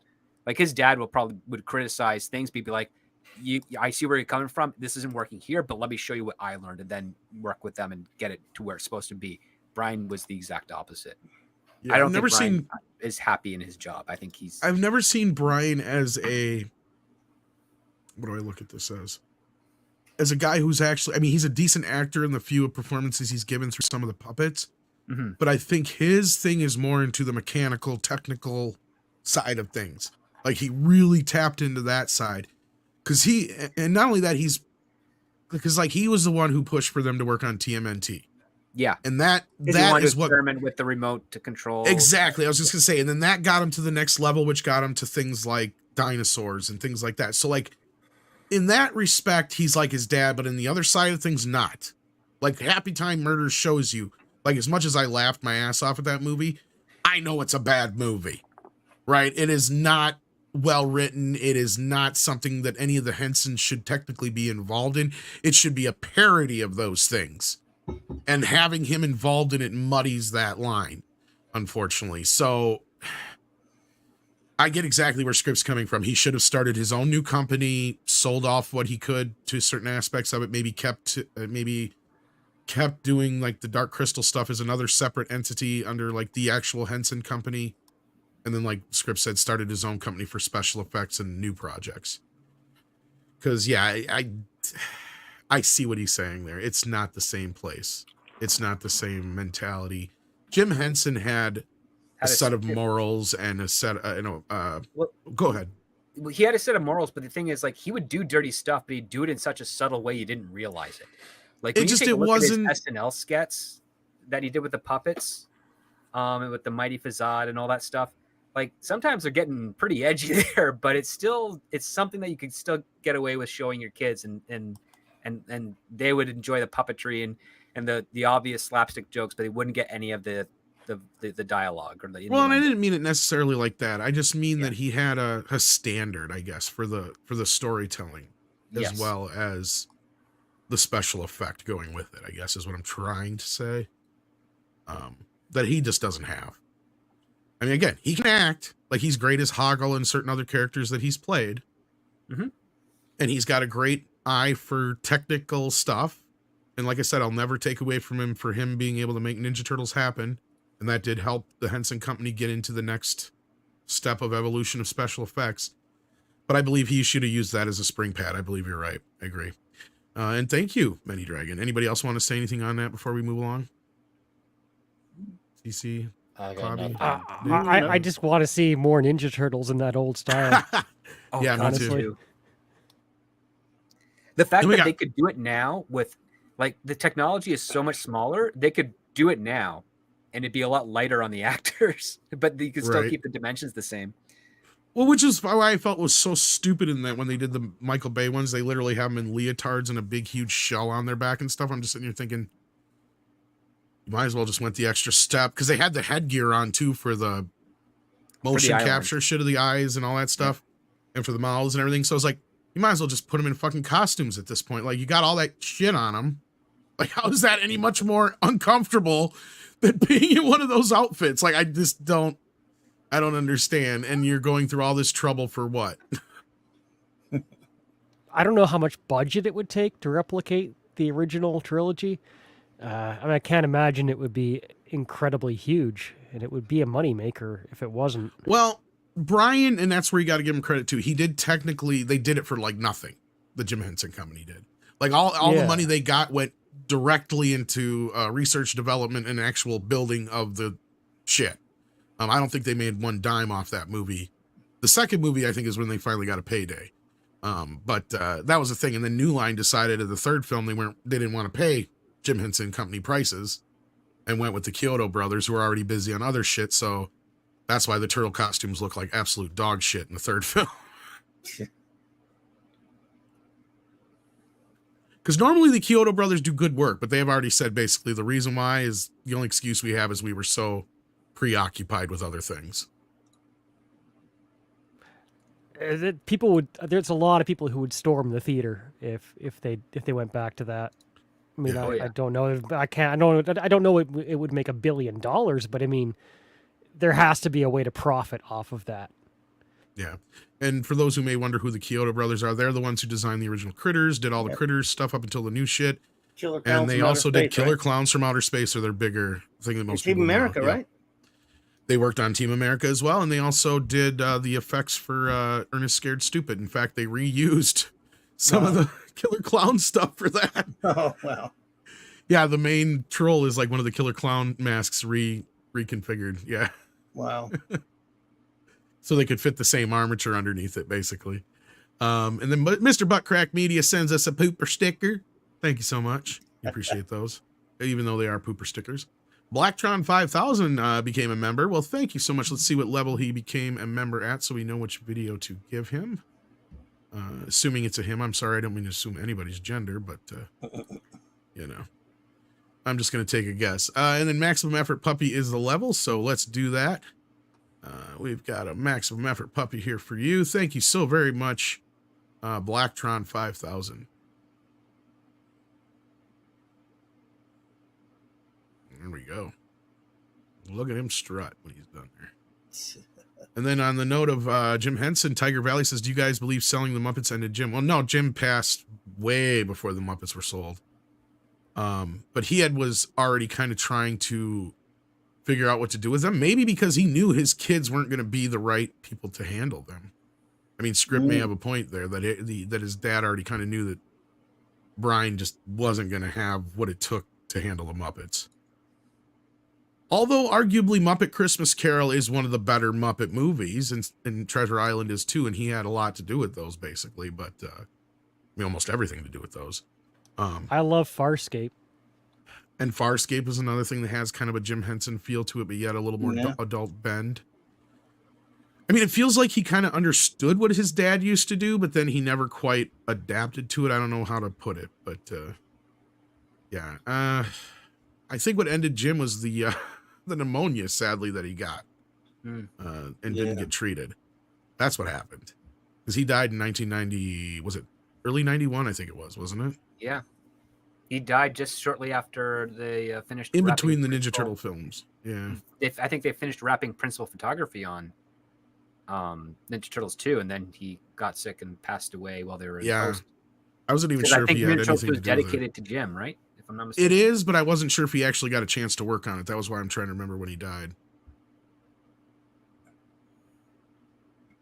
But regardless, he was already pretty sick at that point, so I doubt he was in really that present. But because it kind of creeped up on him pretty quickly, and then it was kind of too late, kind of thing. But yeah, sad but true when we lost him. Then we've got Satan's Testicles again. Says SD thought why it took 18 months to air Prodigy. Well, Script Doctor, I'm sure you're the biggest answers because it's an animated show. Yeah, I mean, it's a computer animated show. If I'm not mistaken, I think they debuted their first season over the course of like almost 2 years. Because there were some gaps between there. At least on my Paramount Plus app, the alerts whenever I'd get one for Star Trek Prodigy, they felt like they were months apart. Maybe I was just not paying enough attention because I haven't really watched much of Prodigy out of the first 2 episodes. But yeah, it took a long time, I think, for it to never watched Prodigy to get out there. And that one, which is funnily enough, I think wasn't that produced through Nickelodeon as well? Yeah. So I think they actually had a little bit of money for that one too. So well, I don't know. Usually it's just because it takes so long to do animated shows like that. Yeah, because I think if I'm not mistaken, I'm pretty sure Kate Mulgrew recorded all of her stuff in 2020 or 2019. Probably all at the same time, yeah. Yeah. I just remember, I think she said she finished doing it at like one of her Star Trek conventions. I mean, it was like years before. Like she just said it was for a Star Trek show, but she didn't reveal that it was Prodigy or anything. I just thought it was hilarious. Not Prodigy, but Lower Decks. Oh, that was the other one. When we were at the Star Trek convention. Because mind you, every single panel that they had in that main hall was packed to the brim. I mean, we're talking from every time they'd have like the doctors to the captains to the what have yous up there to the nerdiest of the shit of the ship designs and other shit like that designers up there. They were packed to the brim, even the Discovery one was pretty much packed. I would say, I'll give them that. As soon as they announced the next panel will be the Star Trek, whatever the fuck the show was just called, I just forgot. Was it Prodigy or Lower Decks? Lower Decks. It was Lower Decks. The Lower Decks panel will begin in like 1 hour or I don't remember how long it was, like a half hour, whatever it was. The room just cleared the fuck out. Like everybody. I am not even kidding. All that was left in there was us and a couple other straggling people and one person who was waiting in line to ask a question because they took so goddamn long with their intro presentation. They left the line. And normally these lines wrapped all the way around the outside of the room out the door. Like, because you'd walk up and you'd be like, what's this line for? Is this for people to get in there? Like, well, good luck finding a seat, normally was what they'd say to you. Because it was standing room only usually. And then at that point, that line was just the line waiting to ask questions. That's what I'm saying. Like, all those people just cleared out the moment they announced that the next panel was for Lower Decks. And they even had like the whole production and writer team up there and everything. And they were actually, this is their premiere of showing anything for the show. This was the first time we ever got to see anything for the show. Nobody gave a fuck. Good. Nobody. Good. Like, I think there was more people because if you had, they had Cork's Bar down the way, and in there they would have smaller panels. There was like more packed people in there that they were talking to, like, I don't know, it was like somebody who had written like one episode of Deep Space Nine or some shit, talking to him there at the thing on this little stage thing. It's like, damn, that's sad. Like, that's not sad. That shows the love and admiration for. No, but I'm just saying, like, you can't even keep to compare that to a new show that people should be excited for. And that's there's my no point. One there. That's that's my point. Yeah, that's true. Yeah. And I mean, I wasn't trying to demean writers. Exactly. That was the point I was getting to. Script is that like a brand new show where this is where we're seeing for the first time what it looks like, learning the characters, all this stuff. Yeah. Like I sent all that back to Andre and nobody gave a shit. Like we posted some shit on Twitter and some other places about it, but nobody cared. Like, nope. And that was like some of the premiere stuff were like, cause we were pissed because this was also the year that they decided to drop the Picard original trailer for first season. What was it at Comic-Con, like a month or two just before the Star Trek convention? And we all got pissed because we know what? That means that Picard's not showing up. We all knew that meant that Patrick Stewart was not going to fucking be there. Yeah. And he was like one of the only members of that crew not there. Wow. Which is funny because you could have had a TNG reunion. They didn't do either. That's what another thing we were just like, wow. You had almost every single cast member here, sans Patrick Stewart and Whoopi Goldberg, basically. Wow. Because even Tasha Yar was there from my memory. Like, they were all there. Denise Crosby loves going to those things. Yeah, she had her own panel thing. Yeah. And the thing is, like, she gets a decent amount of work as a director and producer on stuff, so she doesn't even have to do it. She does it. But her getting her own panel thing isn't important. That's why I brought it up, because there's only a few of those people that got their own. It was her, what's her face who played Crusher, Gates McFadden. Gates McFadden, and they had Shatner got his whole Shatner did like a whole stand-up bit. It was fucking that brought the house down. That was the best because he's up there and he's doing his whole thing, and he took maybe total of 5 questions, but it became this whole stand-up thing through the whole thing. Like his whole couple hours was taken up with just those couple questions because he'd give everybody a whole big story behind each thing, and it was always funny and hilarious. He always knew how, and that's where sometimes where people are like, I'm not so sure he's on his Twitter. I'm like, I'm not so sure he's not, because he's pretty quippy and quick, and you know, as long as he knows how to run it, I could see him doing some of that shit. Actually, I think Shatner did sing. He did say something, I think, to that effect. He was talking about he put on a whole show, man. Like you could tell up front he had like a good 20-minute bit planned just up front. Like, and he come out and he did it, and then he started taking questions, and from there it just went. I think he was on for about 2 hours, maybe a little more. Wow. And like I said, he only got a couple questions, but out of all those questions, he got tons of material to run with. So, I mean, William you can tell he's been Shatner's, doing this. He's trying to reach the singularity, and if anybody's going to do it, it will be him. If Well, I was anybody just gonna deserves to reach that point. Well, not just that. It's almost, you got to imagine at this point, it's almost probably like he almost has a probably answer for all these questions to the point where it is almost like a rehearsed stand-up act at this point. Yeah. Where it's almost like he just gets the cue, is like, okay, that's this story, you know, and he just breaks into it. And that's what shows how much of a professional is, how good he is at doing it. He can just turn it on and there he goes. Boom, it's on. The You know, stuff you and- can find on YouTube of him and Nimoy sharing stories of the 60s show, of the behind the scenes stuff, is actually quite fun, because it's like watching The Odd Couple. Just bicker back and forth. But great reverence for them all. They are kind of like an odd couple. That is true. The Mecha J says, Jim and George thought that Disney would treat the Muppets and Star Wars well, and that company has done the exact opposite. Unfortunately, you're correct. But it's kind of that Faustian deal, man. And really, I mean, if this was, circa 1992, 93, we wouldn't be having this conversation, I don't think. No. And we'd probably have a new set of sequels already in development and production with the original cast after the prequels had just been done. This is probably about where we'd be at right now. So actually probably be a little later in the game, but yeah, if George had sold them to Disney back in the late 80s, early 90s when he had first thought about it, and same thing with the Jim and the Muppets, I don't think we'd be having this conversation, because we already kind of saw what would have happened with the Muppets, because they made movies together even though they didn't own them. Because they made the Christmas Carol and the Treasure Island one, which I thought that was a good direction for them to go. It made sense. It's like, okay, you've had 4 of these movies where you did Muppets in the real world stuff. Muppet Christmas Carol was genius. People loved it. And Muppet Treasure Island didn't do as well at the box office, but people liked it. I liked this idea. It was a great gimmick of having, it was kind of like an extension of the Muppet Show where you had an actor come in to play, the lead part in some way, like you did with Michael Caine in Christmas Carol and Tim Curry in Treasure Island. And then you just have the Muppets play all the characters around them.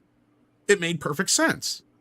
They fucked up when they did the Wizard of Oz one, because that was straight to Disney television and it sucks. The only thing good in that one is the Tarantino bit, not to jump on Tarantino's dick again, but it is the best bit in that whole show. But they did do a Muppet Wizard of Oz, I think with Brandy as Dorothy. But there's like a cutaway scene midway through where Tarantino's giving his pitch for the Muppet Wizard of Oz. And he's like, Dorothy's chopping through. And this was right after Kill Bill, so he's like obviously referring to Kill Bill. She's like chopping through all the warriors and da-da-da-da-da. And Kermit's like, I'm just not so sure that's a little violent, don't you think? It's a good bit. It's the only good bit in the whole movie. But anyway, yeah, it's kind of sad. I think we would have had a totally different world. But there's one other bit we were going to talk about here. What was that? That was the someone remind me here, because we said we were going to bring it up. It comes off with one of the super chats earlier. I'm trying to remember now. I totally drew a blank what the other story was I was going to talk about tonight. What, Star Trek 4 again? Yes, thank you. Oh, wow. And I wasn't even here for that. Yes. Well, you came in just as we were. Yeah. Okay, so thank you, though. And this is why script always saves my ass. Chris Pine was asked about Star Trek 4. Okay, even though I'm obviously not knowledgeable on Trek, I have been having a lot of fun just keeping up with the disaster that is this movie that will never come. Never. And that's all. That's all I got. I think Shinatsky's right. Star Trek 404. Yeah. That's good. Because it is Nice. an error not found, right? So Ugh, screw this garbage. Well, we're already on like the 3rd or 4th search for a director, or more I think we're in actually. the 5th now. I say you're right. It's probably 5th or 6th actually.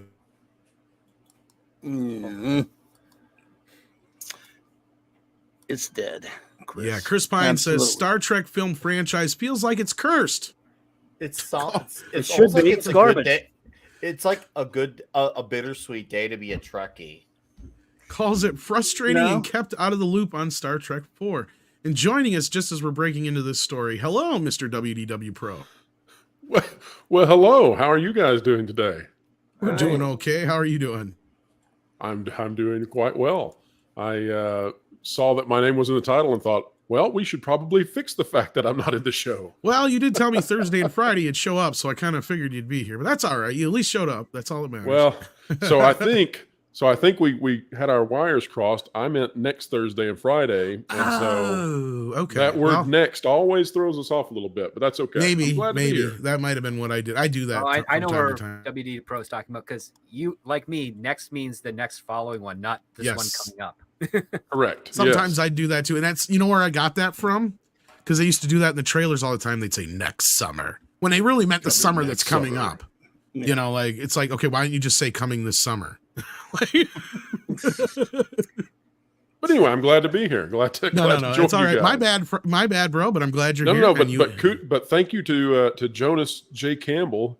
He sent me a message and said, "Hey, I don't know if you noticed, but you're supposed to be on a show right now, and you're not there." And I said, "What are you talking about?" That's all right. So But what are we no, talking Jonas about? if Jonas is free, feel free to send him the link. Well, now that you're here, we'll get into a subject that you have something to say about. But first, we're going to cover this real quick. Chris Pine has been talking about Star Trek 4 to Variety and says, what's going on with Paramount's Star Trek film franchise? Don't ask Chris Pine, even though he's one of its headlining stars. Pine has played Captain Kirk in 3 Star Trek movies, and he is painfully out of the loop. When it comes to the long-delayed and long-overhauled 4th film, directors such as Quentin Tarantino, Noah Hawley developed Star Trek 4 scripts that never got off the ground. WandaVision director Matt Shakman was the most recent filmmaker. They forgot C.J. Clarkson and who else in between there? Remind me. There's a woman, wasn't another woman? That's from C.J. Discovery? Clarkson. That's C.J. Clarkson. Okay, And so then that's 4. I swear there's one more we're missing here. Oh, you're right. I There is know one there's more. got to be at least one more in there. But anyhow, because Matt Shakman, he left to go work on Fantastic Four. He's like, peace out.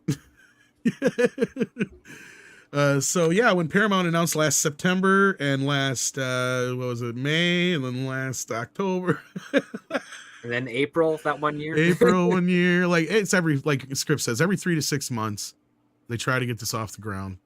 You know, As given how bad Marvel's going right now, I don't know which way would be worse for Shakman. So this is a pick your Quandary. poison. Yeah, it's a. Which He's one got are you more- gonna I feel know- upwards more at. He's like, which 4 do I have more of a chance of getting off the ground? Fantastic Four or Star Trek 4? Obviously, Fantastic Four. Yeah, unfortunately, that's going to actually Yeah, happen. at least the Unfortunately, studio that's gonna is doing happen. Fantastic Four. Yeah, Right, like Klobby just said, that's a train that's gonna go down that That's track, gonna whether happen, yeah. he's the conductor or not. Basically, yeah. correct. That's true. Well, talking because about he how doesn't have bad, to do as much work. That's already a prepackaged meal that will be F4. That's true. Because that'll be ready for him because now that we learn it's the director's just a hired gun. Everyone's a hired gun. They decide the action scenes. They decide all things. You just get to have Except your name for attached James to it. Gunn, he's a lone gun. Everyone. Now, I don't know if you guys have seen this. You may have discussed it already. I just discovered this today doing some research for articles and for a future video.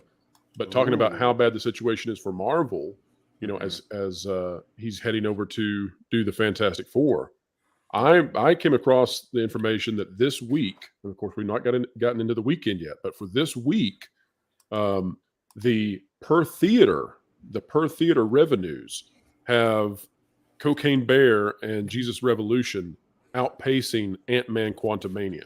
What about Creed 3? Well, we don't know that yet because I'm just looking retrospectively. Because I know at the days Creed that it's 3 already took been in over a theaters. bunch of the IMAX theaters, I guess, is what I heard. Well, and it's the premiere day for that is today, correct? Yeah, but here's the so thing: we'll is I get don't that. see, I see Creed 3 causing a problem for Ant-Man, but I don't see it blowing the socks off of. Here's the thing: the Creed franchise has never gone up. It has consistently performed the same through the first 2 movies. So, and they're saying the same kind of opening for this one. I don't see this one being any different than the first two. It's not going to be some huge blockbuster, but it's not going to lose money. I guess the point that I'm trying to get through on this is that I can't imagine years ago, the idea of looking at a Marvel film and saying, "Oh yeah, it's going to be outpaced in revenue per theater by Cocaine Bear and Jesus Revolution." Film. Yeah, I mean that's insane. That Ant-Man, the only reason it's making more money than those films is because it's got such a hold on the cinemas, on the screens. But if you break this down per screen, it's terrible. Yeah.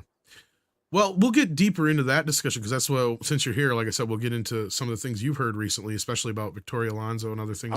I've heard that Disney is doing whatever it can to protect the Peter Pan and Wendy stuff. So if anybody wants to have it, Peter Pan sexual, yeah, it seems like it. They're doing that. My video today was absolutely nuked out of orbit. They repeatedly disabled the comments, and I was manually overriding it. How the hell do they do that? Wow. I don't know, but Jane Theory said it happened to him. Drunk 3PO said that his video was nuked. I know. Yeah, I was gonna say Paulie had an issue with his yesterday too. But how do they stop the comment? That makes I didn't know they could do that. You know who outsmarted us all? Critical Drinker, because he played it perfectly. Because what he did is he did a video for the video. Right, the algorithm completely confused. That's right. He used sarcasm to defeat the algorithm. I'm doing that from now on, by the way. If anybody sees me praise a movie to the point that you think I've lost my mind, it's because I'm going to prevent this the next time. I think, if I remember right, Jeremy over at Geeks and Gamers did a similar thing. I'm trying to remember which video it was a while back. But in the headline, he said it was an amazing film or show. I can't remember which. And then, of course, in the video, he's like, of course, it was fucking retarded and stupid and blah, blah, blah, blah. He just went on and on about it. He's like, and of course, I know I'm going to get all the people that thought I was liking this in the comments bitching, but that's even better because then they're just going to feed the algorithm even more. The next Star Wars movie, I'll do that. The next Star Wars movie, I'm going to call it Divine. I'm going to heap its praises. It floored me. I could not believe how glorious it was. It's glorious, like Morbius. Then. That's right. But let's see what Chris has to say here about Star Trek 4. As part of Chris Pine's new Esquire cover story, franchise producer, that's where this comes from, franchise producer J.J. Abrams said the Star Trek 4 script is in a good place. Yeah, and the garbage can, hopefully. I will say it's the first time since the original reboot that we have a story that feels as compelling as the first one, he added. But even still, Chris Pine is out of loop, which means they don't have one. No, they don't. Or he would tell you what it's about. Well, of course he's not gonna admit that we're doing bad. We have nothing. He's gotta say something, make it look like this is gonna happen. And then Pine says, I don't know anything. In Star Trek land, the actors are usually the last people to find out anything. I know costume designers that have read scripts before the actors. That's true, actually. That's pretty scathing on top of it all. Well, I mean, they got to figure out what the valid look is going to be before they get the cast. So I've got a question about this Esquire interview. So Jonathan Majors did an Esquire interview, and it seemed that he had stolen an elderly lady's bathroom rug to wear it. Was this the same with Chris? Is this an ongoing thing, or did Chris look like he was human? Let me see if I can get onto it without being subscribed to Esquire. We've got to see if this is an ongoing trend. If all of our grandmothers need to lock their bathroom doors a little tighter. Not as bad. Oh God. At least it's somewhat manly. I think that's a man's shirt. At least. I don't agree. Or is it? Wait, which way is it buttoning on? I'm trying to remember. What is this? That's soy. The sleeves are kind of Japanese. So the buttons on the left. Well, that's a robe he's got on over top of it. Yeah. Those are at least pants. I don't know what pants are like fupa style pants. Yeah, then the scarf makes it worse. Otherwise, if it wasn't for the scarf, it wouldn't be too bad. Actually, that's from wearing a real. blazer. You could put that on Sally Fields, and it would look right. I agree. Actually, no, this isn't so bad. This isn't so bad. It's a slight improvement. That's not so bad. That's like late 60s style. It's like not settling for the diet and saying, okay, I won't have a Coca-Cola, but I'll settle with Pepsi. At least the scarf is tied this time. like a tie almost. Like it's not dangling on him like a. See, now that's not so bad. Sadly, leather jacket this and is stuff. a lot better than what Pattinson does nowadays. Yeah. So that's not so bad. He's not wearing a dress. We'll give him that. Exactly. That's like the well, standard now. So he's got far. a toothpick. Oh, no. You know, is this? Did we figure out if this is a guy's or girl's shirt though? Because it's buttons on. That's a girl's shirt right there. Is it? That's Okay, very that much was a my girl. I girl's don't know. shirt. You could do that look and have the right shirt to do it. That is not the right shirt to do that. I'm serious. You could do Well, like that. all type the of single look. guys out there who aren't celebrities, congratulations. You live in a time where the male celebrities now dress in such a way that you have a chance. No, There you go. Clay, because if I was gay, I would know if that was a guy or girl's shirt quicker than this. Well, scroll down below his little scraggly beard, and look. Now it's difficult, isn't it? I don't know Well, what you that got to scroll. is. You got to scroll down where you can't see his face, Okay, and so then I and didn't then you just mean judge like it from this? below the neck. There you go. Yeah. Looks Oh, okay. skinnier I than know you get into it territory. Yeah. Boy got skinny too, huh? Oh, here we go. Here's more traditional. That's a nice suede Terrible suit. pose, but that's a fine There. Yeah, suit. nice Wow, suede dude. suit. It's a good Something you'd Jordan see in Peterson Professor. impression. Yeah, kind of something like Remember- Jordan Peterson would wear. Well, the don't jacket know. does not go with the rest. Like, Sorry, ladies, no more Clint Eastwoods or John Waynes or those guys. He's going Yeah, after this- this chest exposure thing, but he's not Enrique. no, he's actually. This is Iglesias, actually a he's- turtleneck here. Yeah. Oh, I can't see. Okay. Yeah, that's what I'm saying. It's actually a turtleneck. Let me see if I can zoom it a little bit. No, all it does is make the words bigger. Holy crap! Then we get that. It shit. makes the headlines bigger. How yeah, that's all manly. it does. Yeah. Yeah, It doesn't Okay, also so what the we've pictures. come to determine is that Jesus, Esquire there's will more. remove all the masculinity from any that one's not so individual who's bad. on there. Yeah, masculinity's not good. That's stat toxic. Here we go. That one's not so bad. I mean, he's better than most of the Dude. guys we've seen in these fuckers lately. I gotta Oh, give no. him that much. At least this is more manly clothing. If he's only so far had so one bad. chick's, if he's only had one He's chick like- shirt on he's so doing a far. Steve Urkel. Okay, Go back the up to that one. With The Fonzie suspended- look maybe not be so bad there. Right That's what I'm there, yeah, saying. At No, least but the thing 90% is, of his clothes have been men's clothing so far. Come on. but borderline. he still looks soy with them. Still Like he soy does, looking. like what? Yeah, he's still like so like. And uber, he uber didn't soy. look He looks this like he has way soy 10 in years his ago. hair. He didn't. No, Look at you're this. right. He's doing the Steve Urkel. What is Ugh. that? No, that's only is a that? That Urkel is thing. actually more of a pose that Robert Downey Jr. would do and get away with, but he just can't. Nah, that's a good Yeah. point. It feels more like he's about to jump off the roof because he had too much of the spiked punch. And they're going to do the Urkel Maybe. on top of the rooftop. Man, See, this one ain't so bad here. This looks like At he's least in a wearing a western. suit that fits him. That's Do you better. remember that period when all the men actors would wear suits that were like too short in the cuff on the Yes. jacket and the And legs? too And tight you're like, in the legs. that's not.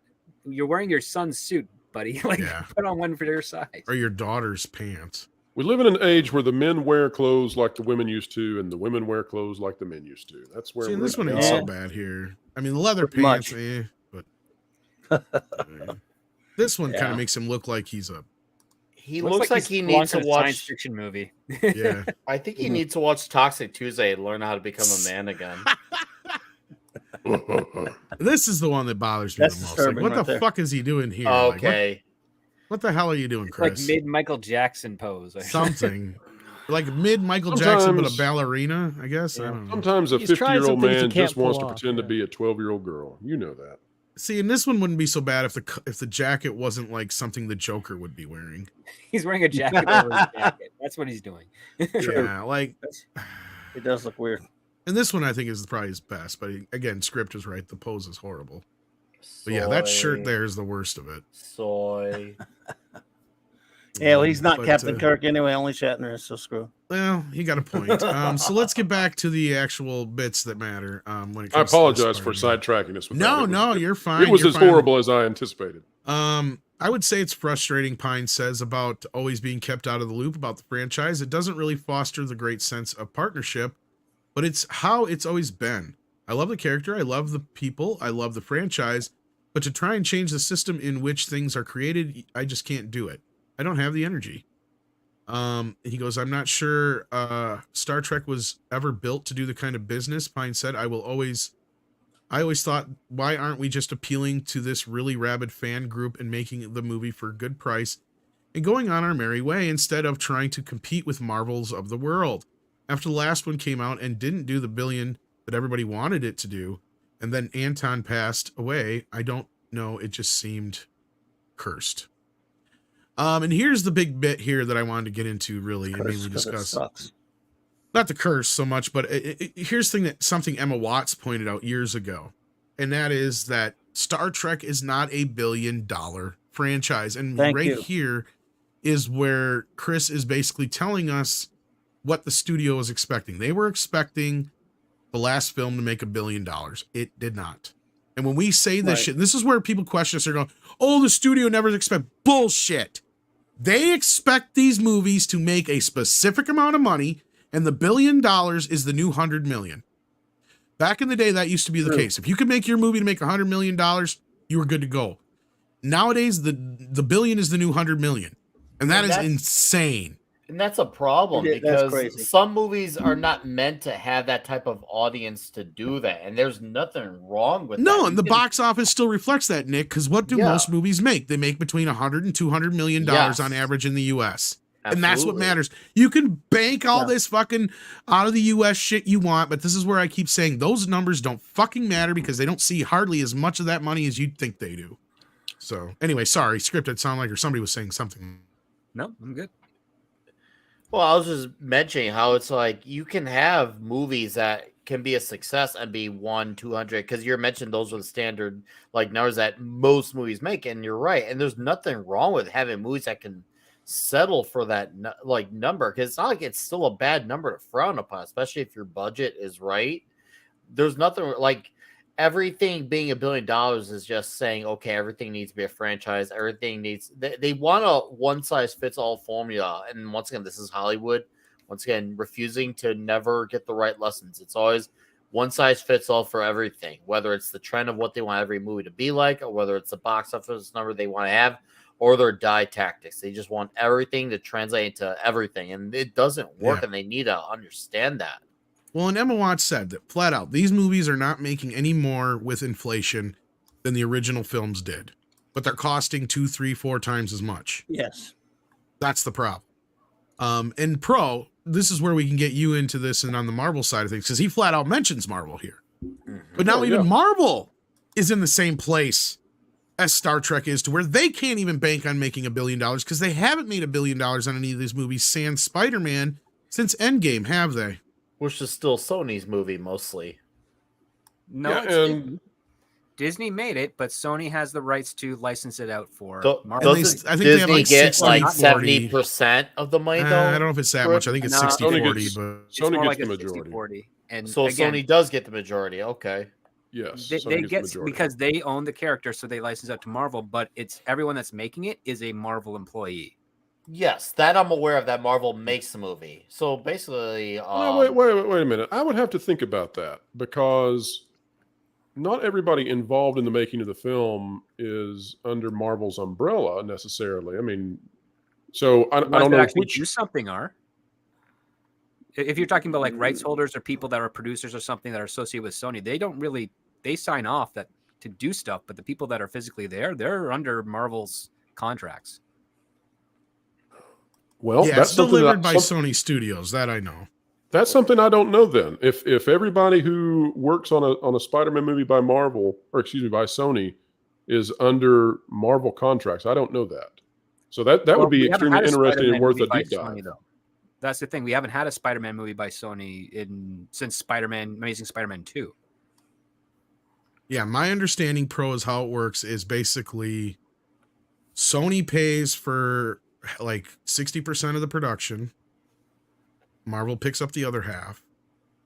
They actually produce the film and deliver it, kind of like how the whole like they used to be called like negative pickup deals and stuff, where a production company will make a movie, deliver it to the studio distributes it, then when it's all said and done, they chop 60-40 of the money in half, or not in half, but you know what I mean. They divvy it up end of the day. And then Sony, I think, gets a bigger portion of like the video rights. They get to control where it goes as far as streaming, because that's why Netflix had their deal for the longest time on the certain specific Sony Marvel movies. But the new deal even got Feige and crew involved even more in things like Morbius and Venom and all that kind of stuff, to where they had a little bit more sway in that, because before, that's where the separation really was when they produced the first Venom. Kevin Feige didn't come in until after Venom was already done, I believe, was the way that worked. Because that was where he come in and supposedly gave some notes on how I'm to going edit to yeah, so I don't have the time to sit down and do the research right now and on the fly, but I think that's very interesting. I'll definitely look into this a little bit more. My understanding had been that Spider-Man No Way Home had been mostly written by Sony people, and that Feige had tried to come in and take some credit for it, but that he had been largely absent from its development. Oh, no, and that's no, why no. you see the disparity between Oh, no. Spider-Man No Way Home and Doctor Strange. No, ever since Kevin Feige picked Tom Holland. Well, yes, I agree with that. Absolutely. Yeah, no, And that was the I'm talking whole about the thing. Yeah. script writing. Yeah, But the other- script no, Chris writing Mc- and the production are two separate things, though, right? Like, they're it have- interwoven, but I'll Yes. put it this way: Chris McKenna is a Marvel writer. He wrote Ant-Man and the Wasp. He wrote Spider-Man: Far From Home. He's the one. He's from Marvel. He also wrote Spider-Man: No Way Home and Homecoming. He's Marvel's boy. Same thing with Eric Summers.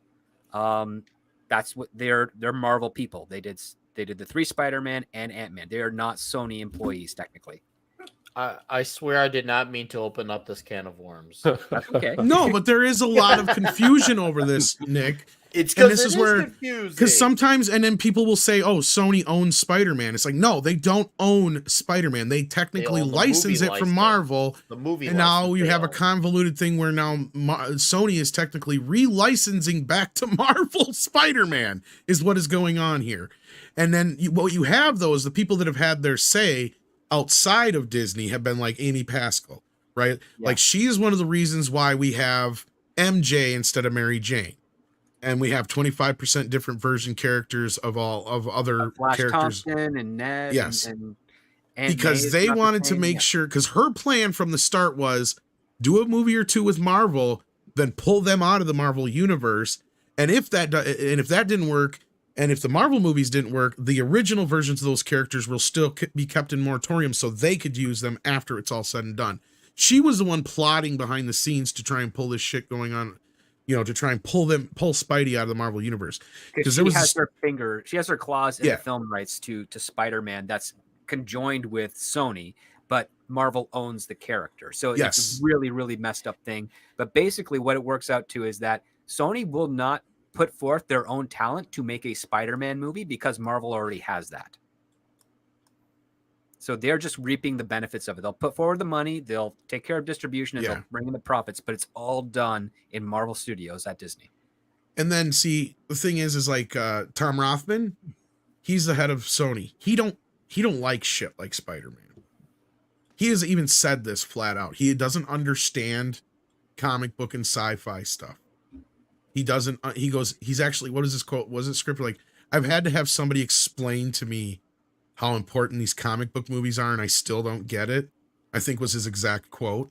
I I'm respect his serious. honesty at least believe with you, I've that. heard I can respect that. But Dude. he has been the best thing to happen to Sony, because what he has done, he has come over there, he's cut the budgets across the board for most shit, but he brings in original material, and he has not been worried about a goddamn streaming service. And then when it comes to Spider-Man, he's just pretty much said, go ahead, Disney, do what you're going to do and make us $1 billion, because he was the guy that I heard when they had not talked for 6 months, because that was the thing. Remember, after the second Spider-Man movie, Kevin Feige reported that he has not heard a word from Sony since in the last 6 months. That was Amy Pascal. And I heard she got chewed the fuck out by Tom Rothman when that story hit, because you had Tom Holland, what was it, on The Tonight Show or whatever it was, saying, One of those, please, like, Disney and Sony, just work this out because I want to make another Spider-Man movie. I want to make some more movies for the fans. That whole thing was a PR fucking nightmare for everybody involved. Because they're like, what the fuck is going on here? I thought we had a Spider-Man 3, and Feige's like, well, they ghosted us. And it come down to Pascal was in this plan of pulling them. That's why that movie ended the way it did. Because she was planning on pulling him out of the MCU into their own fucking universe, and nobody would know the wiser as far as like normies. We would, but normies wouldn't. And that was her fucking plan, and they put the kibosh on that real fucking quick, because Tom Rothman says, I don't give a shit what it took or what it's going to take to make the deal. You make the deal, because that's the first movie we've had that hit $1 billion in X amount of years. Was that second Spider-Man movie. Mm-hmm. So get the deal done. And then went on to like 2-3 months, 1.9 not even billion. that. It was like a month or so after that, they had the new deal. And the new deal is for 5, I think, appearances, right? Script? 5 appearances, altogether? technically 3 of them movies, or 2 of them movie, 2 of them solo movies, or something of that nature, if I remember. Which I think has been revised recently. But I think they're planning a whole trilogy. Yeah, a month after that deal, Michael Keaton's announced to be in The Flash, and then they start rushing Far From No Way Home. Yeah, that's when they fast track No Way Home. See, and that's the thing, and that's where whoever's involved with that, that's where I maintain the only reason No Way Home probably wasn't a woke mess They didn't have the time. is they didn't have the time, because that was a rushed production. You might be right. They made up for it with Love and Blunder and Quantum Mania. Well, And the they lead-in, And it was the lead-in for Doctor Strange, yeah. Strange and the Mom, and Strange in the Mom. Mom Strange. I've seen that movie on Pornhub. Wakanda Forever. So, But anyhow, Wakanda Forever, yeah. that being said, that's the thing is Spider-Man, the future of Spider-Man could be in trouble because of the people that are behind Marvel. And bringing you into the whole point here, Pro, you recently did a video about Victoria Alonso, who is one of the big people behind the scenes at Marvel. So tell us what you had reported there with, I think it was Valiant Renegade and Lorena Creole, I think was on your stream that you. Yeah, exactly. So from a couple of sources, we received some information, and it lined up exactly, down to the phraseology. And so when phrases line up, that really tells you that, you're onto something. So, for example, when 2 people come to you and start talking about the mantle strategy, that's not a typical phrase. I mean, that's extremely unusual. So when you get that independently, the chances of that happening are just so low. And so what the sources were saying, one of which is extremely highly placed within the industry, but what they were saying is that Victoria Alonso has created this mantle strategy inside of Marvel. She pulls her weight apparently and calls the shots to a large degree. One of them said that she is known throughout, let's say, planning. The people who plan these things out, they sort of know her as the gender Gestapo. And her idea about this mantle strategy is sort of in the same vein as what we saw with Marvel versus Capcom, the most recent entry in that video game franchise. And the idea is essentially that you can take any number of characters from comic books, from all the domains that are under the umbrella of Marvel, and those characters are just really broken down into attributes. And so, you think about their powers, you think about their personality. You kind of like the recent South Park episode where they were building their brand. Oh, exactly. This one was about toilet paper. I haven't seen the new one yet. Ooh, I love it. I gotta watch that. Yeah, because HBO Max doesn't get it till Thursday, so I have to watch it after the show. But anyway, you were saying, Pro, sorry. Don't forget to get a paper towel. Bring your towel. So she's come up with this strategy, and it is that all of these characters are interchangeable, that their backstories really don't matter, and that you can modernize these characters. You can switch them to being female or switch them to being a different ethnicity or whatever you want to in order to modernize them, in order to achieve your diversity goals. You can do that by taking the attributes of one character and just swapping them over to another, because it doesn't matter who is under that mantle. And so that's sort of a long-term idea that she has. It's a strategy that she has implemented, that is implemented across. Yeah. I mean, just the millions and millions of dollars that are involved in this. How much do you think this has to do with the rights issues too, with the, not to interrupt you, I'm sorry. With the original creators, yeah. With the original creators, though, yeah. Well, I definitely think that has a part to play in it. I think that the fact that the actors are aging out of those roles and they need to find a way to keep those mantles alive, those characters, the superhero archetypes alive without, maintaining the same original actors, and those actors are tied to the personas, right?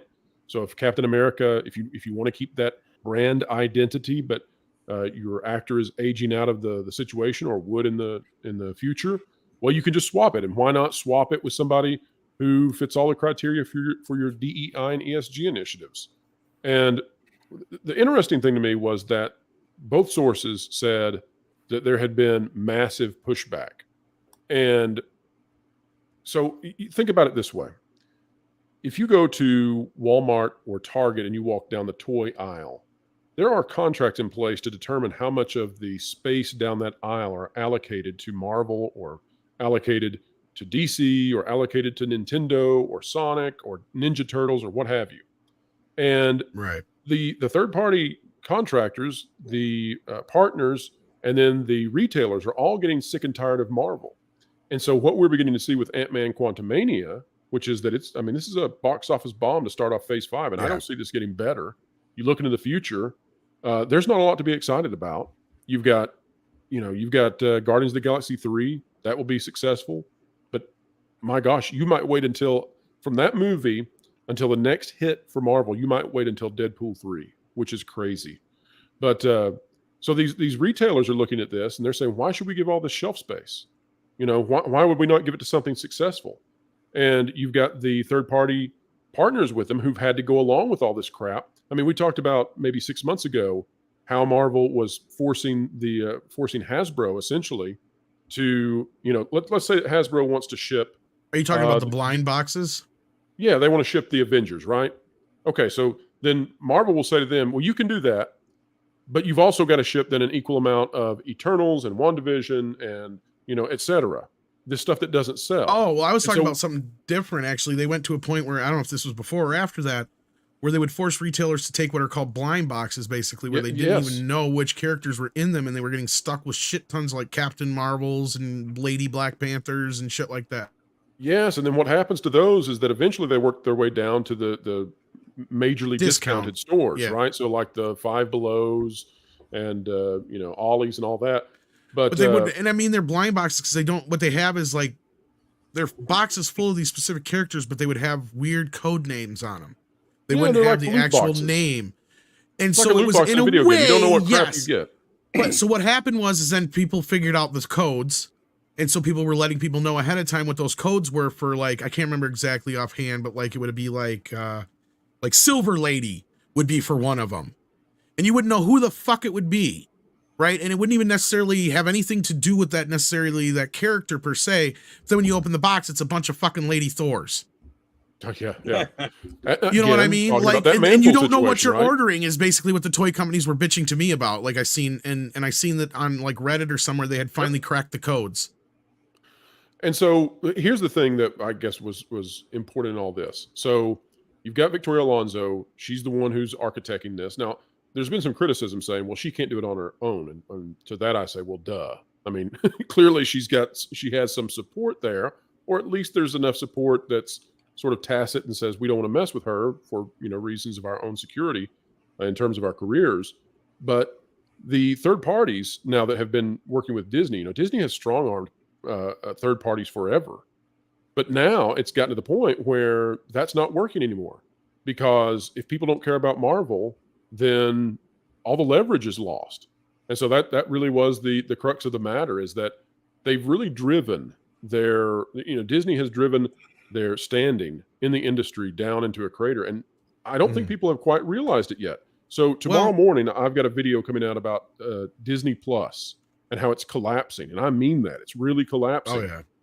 So if you look at the latest Nielsen ratings, you will find that there are a total of 3 Disney properties, Disney media pieces on the top 10 of any subcategory period for Nielsen. It's horrible. And Disney Plus, with half the subscribers, was pulling dramatically higher ratings 6 months ago compared to now, where they are gone. Their best performing piece of property is Bluey, which is owned by the BBC that they license. They have nothing. Well, on that note, like, because Script has pointed out, Victoria is not the only person involved here. We have a group of people, in fact, some that have been around since the beginning. They've clearly bought into this, and he has named those people. So go ahead and name them again if you want to, Script, to remind everybody. Oh, yeah, sure. Just give me 1 second because I made the list. Yeah, Check it well, obviously, twice. Kevin Feige is one of them, of course. Kevin Feige is definitely one of them. Bear with me for a second as I pull this up. Louis D'Esposito, I think, is the other one. Yeah, Luis D'Esposito, Mitchell Bell, Stephen Broussard, and David J. Grant. So these people, these are the founding members of Marvel Studios. They've been there since the very first day. And all of them, Victoria, Luis, Mitchell, Stephen J., David, sorry, they have as much power and influence over the studio as Victoria does. Victoria just has her little pocket with her recent promotion over the last couple of years that gives her a bit more of a leadership role. But any one of those 4 producers could easily push back without fear of reprisal. That's how ingrained they are into the company. But at the same time, you have also pointed out. Yeah. The fact that they're not is basically evidence that even if Victoria Alonso is somehow ousted, there's nothing to suggest that they would go in a different direction as a result of that. That being said, though, Victoria is clearly one of the more powerful people in this mess because she has gone out, as we've pointed out, and badmouthed people like Chapek in public, no less, on video in 4K. And she was probably one of the most instrumental producers that was able to get Ike Perlmutter out because she's a woman arguing for women characters that Ike said don't sell. Well, and it's been speculated that his absence, once he was removed, allowed her to have the path in order to rise to the point that she is. Absolutely, You know, 110%. nobody sits at the top without having support from other people. Well, either Ike was parallel the checks and or- balances guy. Yeah. Really, is what he was. He was the guy who sits there and says, "This sells, this don't."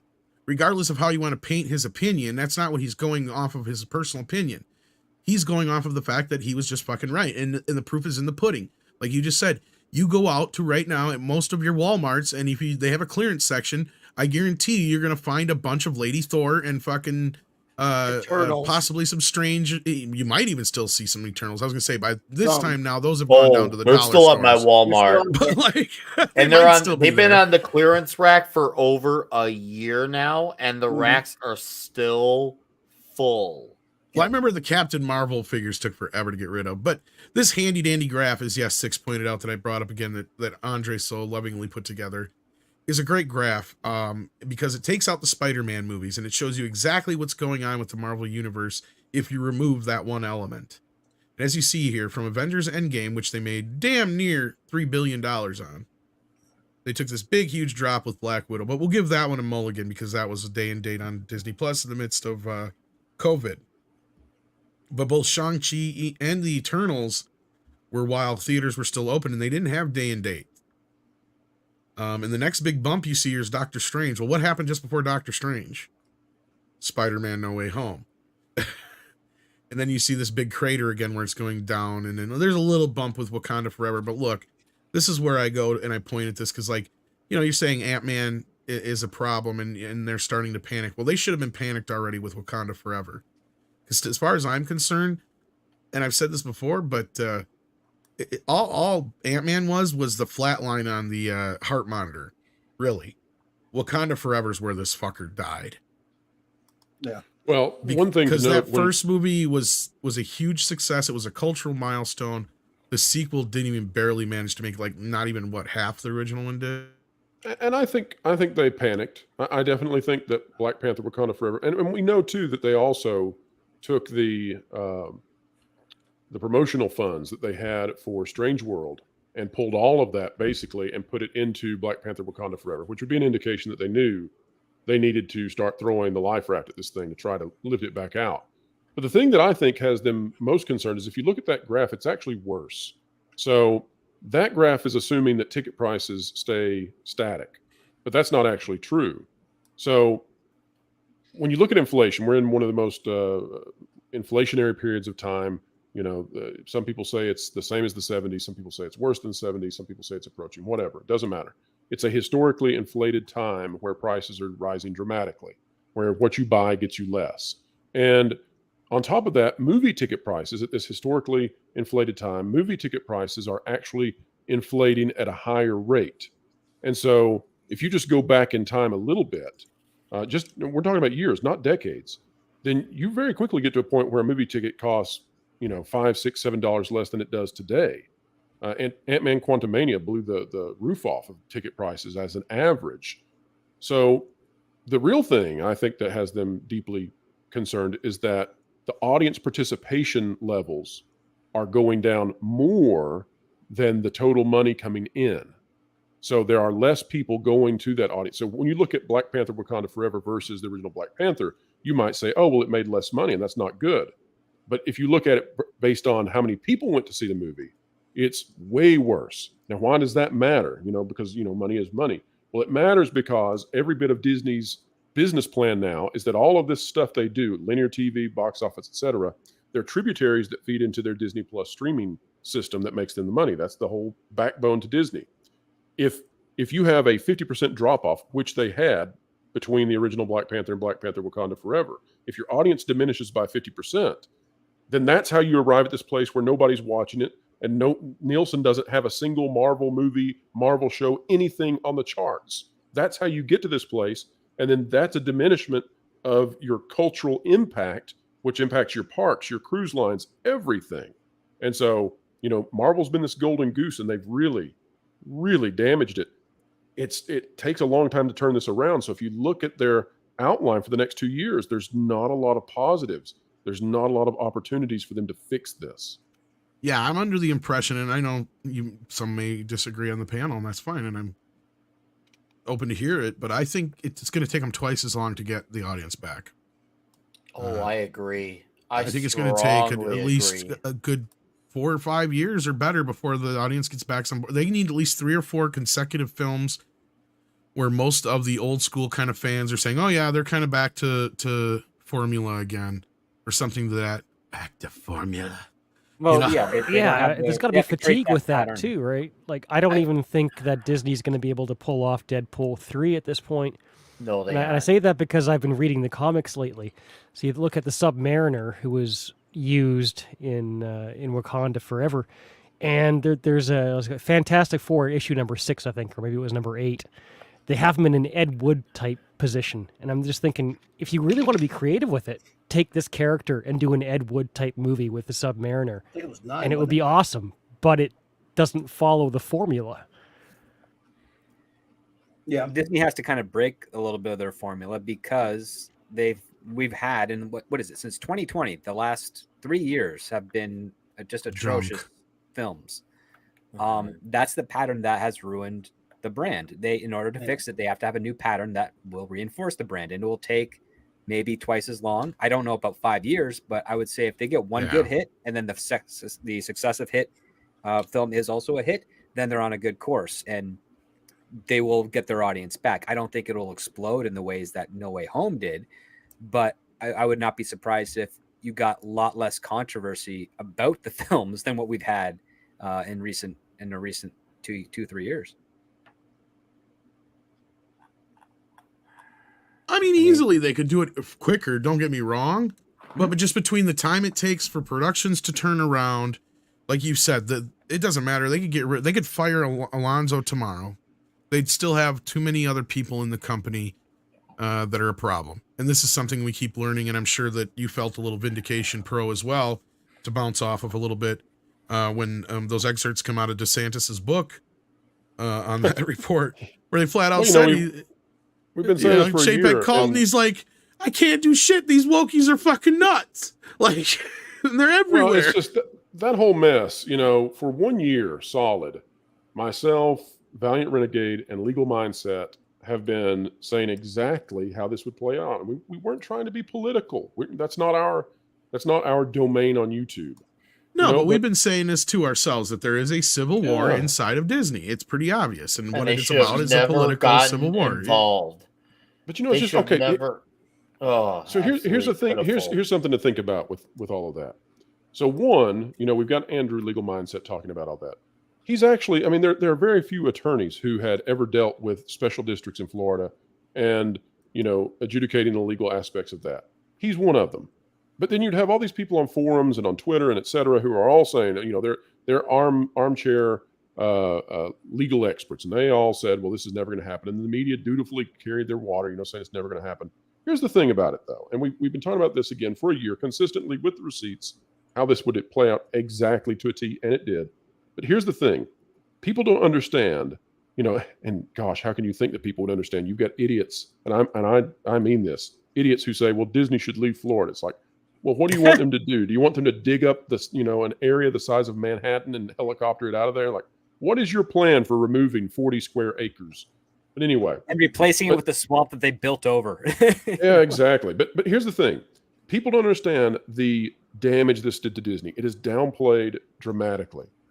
When this has happened to Disney, what it means is Disney World's not going anywhere.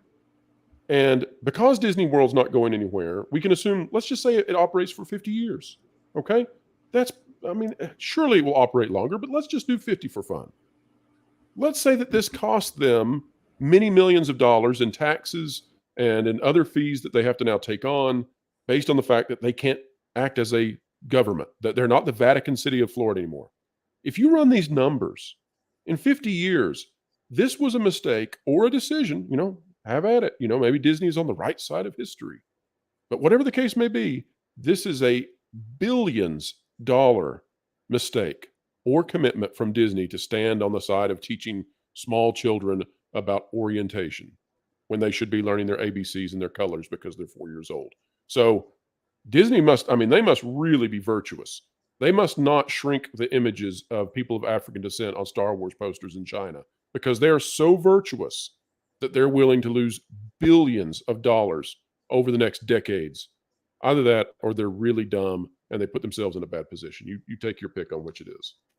Look, and yeah, I don't want to dive too deep into the political bullshit of this whole thing, but it's you have a group of people where I can't even believe this, right? Because these are normally the political side that are against corporations having influence in government, against a lot of the shit that's going on, and they would be completely for, there being a fair playing field for all the other companies that are in Florida, like Universal and other, theme parks, in comparison to what Disney gets. But no, they're on the absolute opposite side of this. And this is what I think is hilarious. Because this is actually the first time where I've seen a governor go, no, you're not supposed to be involved in this shit. And if you think you're going to get involved in this shit, then I'm going to take away your special privileges. And they had their special privileges taken away. And they never should have had in the first place. The thing was, if you're Disney and you've gotten away with something for decades and decades, and the thing that they were getting away with is Walt Disney comes to Florida and says, I want to build an experimental prototype city of tomorrow. Okay, cool.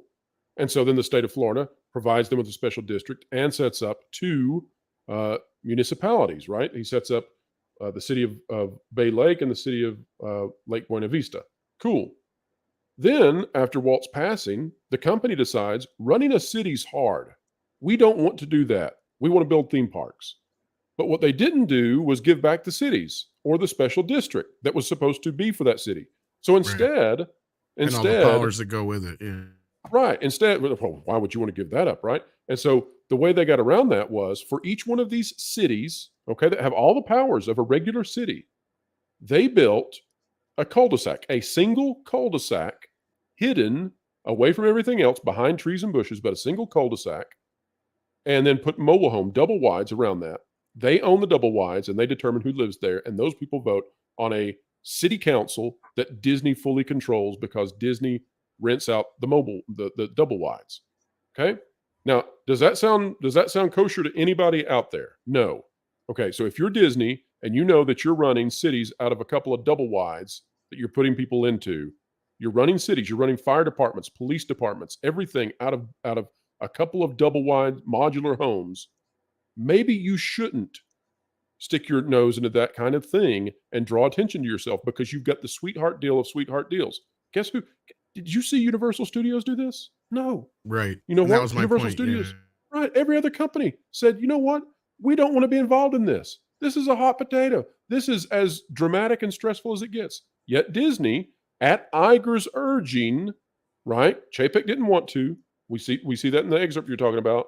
but Iger pushes them into that conflict. And now Iger's back in charge. And here we go again. We're getting all this crazy, stupid, woke stuff out of Disney.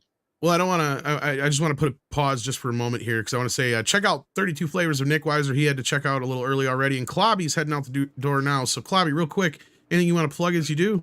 Sorry about that, man. Thanks for having me, but I really No appreciate worries. it.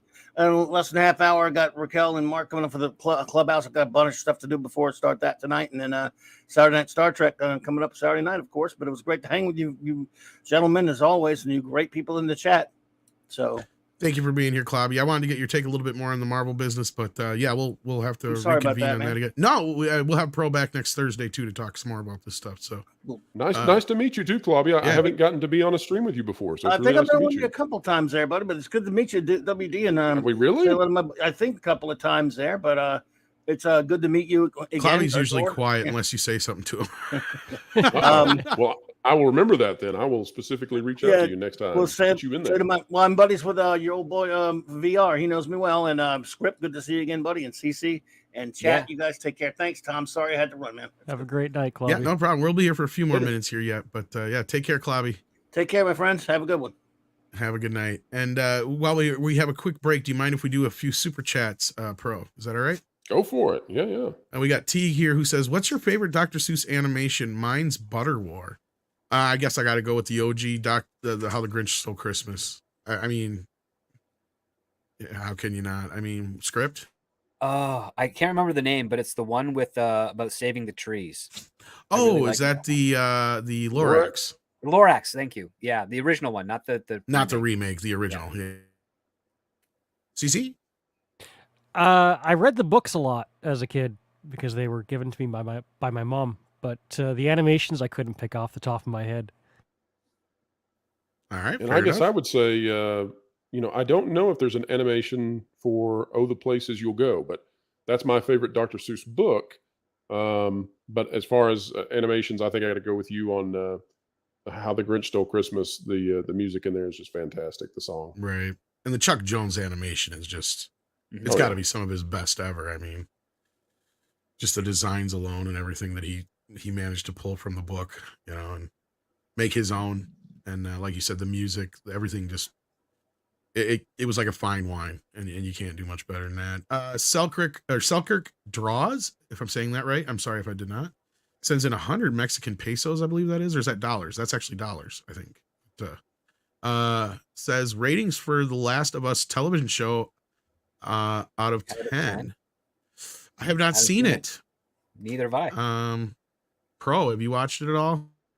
I haven't. I've been living vicariously through Paul Chatto in that regard. Haven't we all? CC, have you caught this at all yet? The Last of Us TV show?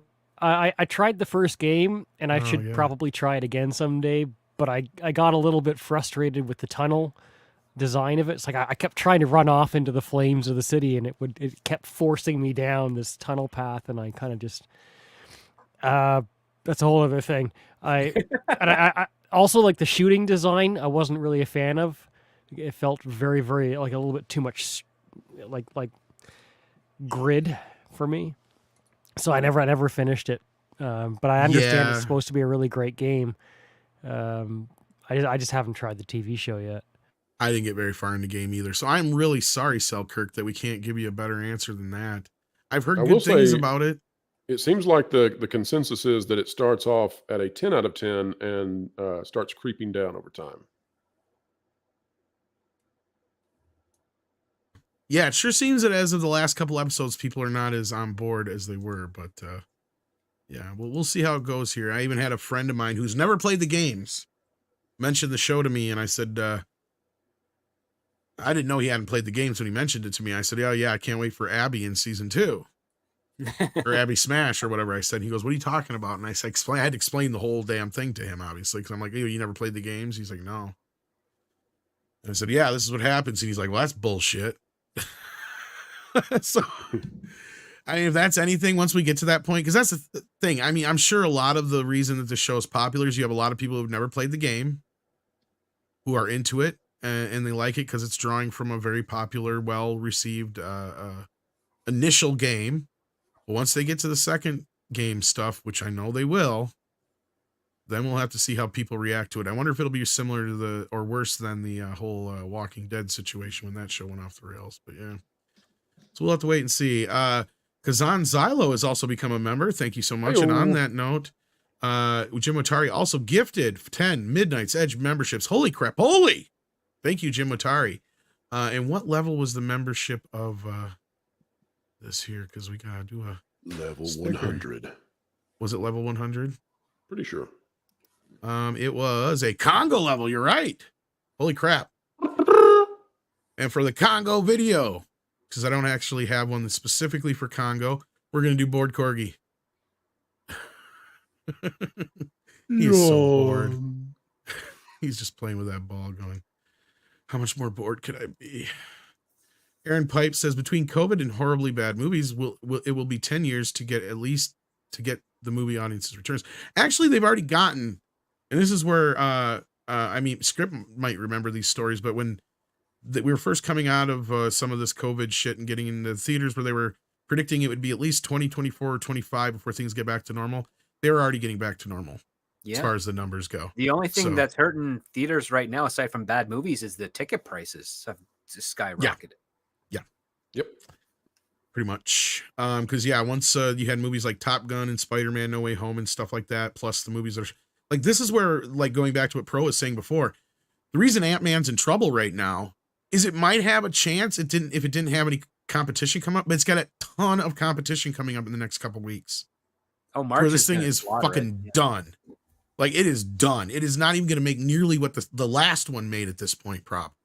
It's gonna lose $100 million. That's how bad it is. Minimum. Yeah. I was just going to say maybe even more. Yeah. Yep. So, but as far as the movie wise, hopefully the quality gets back up there. I hope movies like Top Gun and some other ones that have not been, the typical Hollywood bullshit fare will help us get back into the game a little bit better. But I know a lot of people are excited about John Wick 4. The only thing I think John Wick 4 has stacked against it is the movie's running time. For some reason, they've decided to make this one almost 3 hours long. Ooh. What, really? That's yes. That's a lot of after high. Avatar. I mean, if it's going to be like John Wick 3, that's just draining. They better have some ebb and flow to the pace. Well, there. that's why I said check out the trailer, CC, for your better judgment. But I mean, it does appear that they are trying to kick off a new storyline here. But I'm starting to wonder, because I know they originally talked about doing John Wick 4 and 5 together. I wonder if they still did, but they just made them one movie. Yeah, because the first one, if I recall correctly, was like not 2 hours. It was the original John Wick is like 110 minutes, I think, easy, quick, and not even 2 hours. So it's the old school. It's the default hour 40 action, or hour 50, hour 40, 45. Funnily enough, in fact, I read an interview with the director talking about how he edited 20 minutes out of the beginning of the movie just so they could get to the action. Spot, yeah. And I said, it's funny because in doing that, he basically copied the beginning of Up. Which makes it more effective if you think about it. Oh, yeah, because you feel for the loss of his wife, and then when that dog shows up and he's not sure what to do with it, but then he gets attached to it, and as soon as he starts falling in love with that dog, you're hitting the ground running. Yeah. Part of me wants to run to the theater and just go for 3 hours of straight high energy action and see what I'm feeling by the end of it. He's got nunchucks, I know that much. A little bit of character development would be nice with that runtime. No, it seems like they're setting a lot of stuff up here, and some of it might be more so for some of the series going forward too, because you've got the Ballerina series and the Continental coming out here soon. So, well, the Ballerina has been a script that's been going around since John Wick 1 came out. Yeah, but that's supposed to be done. I think it's done shooting and will be out soon, isn't it? I thought they were done done with that one already. Yeah. It sounds to me like people still want to go see the movies. It's not that there's a lack of demand. Write that down. People love going to gunshots. Well played. But I'm not going to forget that. I have to remember that. I know. I said, write that shit good. down. Take a Yeah. little note just to remind me in case you didn't know. I need gunchucks in my life. Hey guys, hang on a second. I'm on the trademark website for the company. Fuck you. Get off there. It's very rare. It's very rare somebody comes up with something you're like, why has that not been thought of yet? I have a sequel Stealing now to it now. Nunchuck and Dinosaur. It's Gunchuck and Dinosaur. I have Gunchuck and gunchucks. Dinosaur versus Gunchuck and Dinosaur. Who will Yes. I now have gunchucks.com, And now Jonah gunchucks.org, shows up. gunchucks.edu. Excuse me, I represent Gunchucks International. It's an organization that throws guns. However, I think we might be able I was to just come up thinking to that. some kind of equitable agreement. Yes, I'm I thinking about doubt chain your linked veracity. guns. I doubt your veracity. Anybody who says that you throw them rather than chuck them cannot be working for your company, sir. You chuck those guns. They're effective because as you fling them up, they shoot out bullets. Well, I You know, just so started the National Gunchuck Association, so I think Son of a pretty good. bitch. I knew I members should have are never called told the them to take it Gunchuckers. down. The gunchuckers. I wonder if these fall under the Second Amendment. This is going to be tricky. Oh, if it's a defensive weapon, absolutely. Also, you may Oh. get shot by them at a high You know, probability. it's just funny because this reminds me of when I was practicing as a young lad, and my uncle goes, "That's pretty good with those." I said, "Yeah." He goes, "But they can't stop a bullet." Now I'm just thinking if I showed him some gunchucks, Gunchucks. What now, old man? he'd be like, "Son of a bitch." You finally broke it. I'm just imagining World's most Michelangelo dangerous with some weapon. Nunchucks. These are out of control, man. Like, Yeah, Oh, shredders Tommy and gun some chucks? dead. dangerous because you have a higher risk of shooting yourself by accident than with a normal actually, gun. yes, you do. Yes, that's a problem. I would like So you to have see a to Ninja design Turtles them movie well. where they shoot Shredder and then one of them looks at the other turtles like, why didn't we use these before? These are so much better than our weapons. There's guns everywhere in New York. Why are we carrying these kind of weapons? Or you at least need Michelangelo to say that Splinter's once. an idiot. I It's mean, like they everybody already else has got a gun, and all we got is fucking ninja weapons. Well, you know, it's actually Donatello. He's the one with the raw end because all he got Yeah, was a that's stick. true. He would get it. He got Yeah, a he'd be stick. like. Sorry, you were saying something, Jonah? Oh no, they murdered Shredder in the first one. That's In the always, original one, they did, yeah. yeah, He 1990s. came back.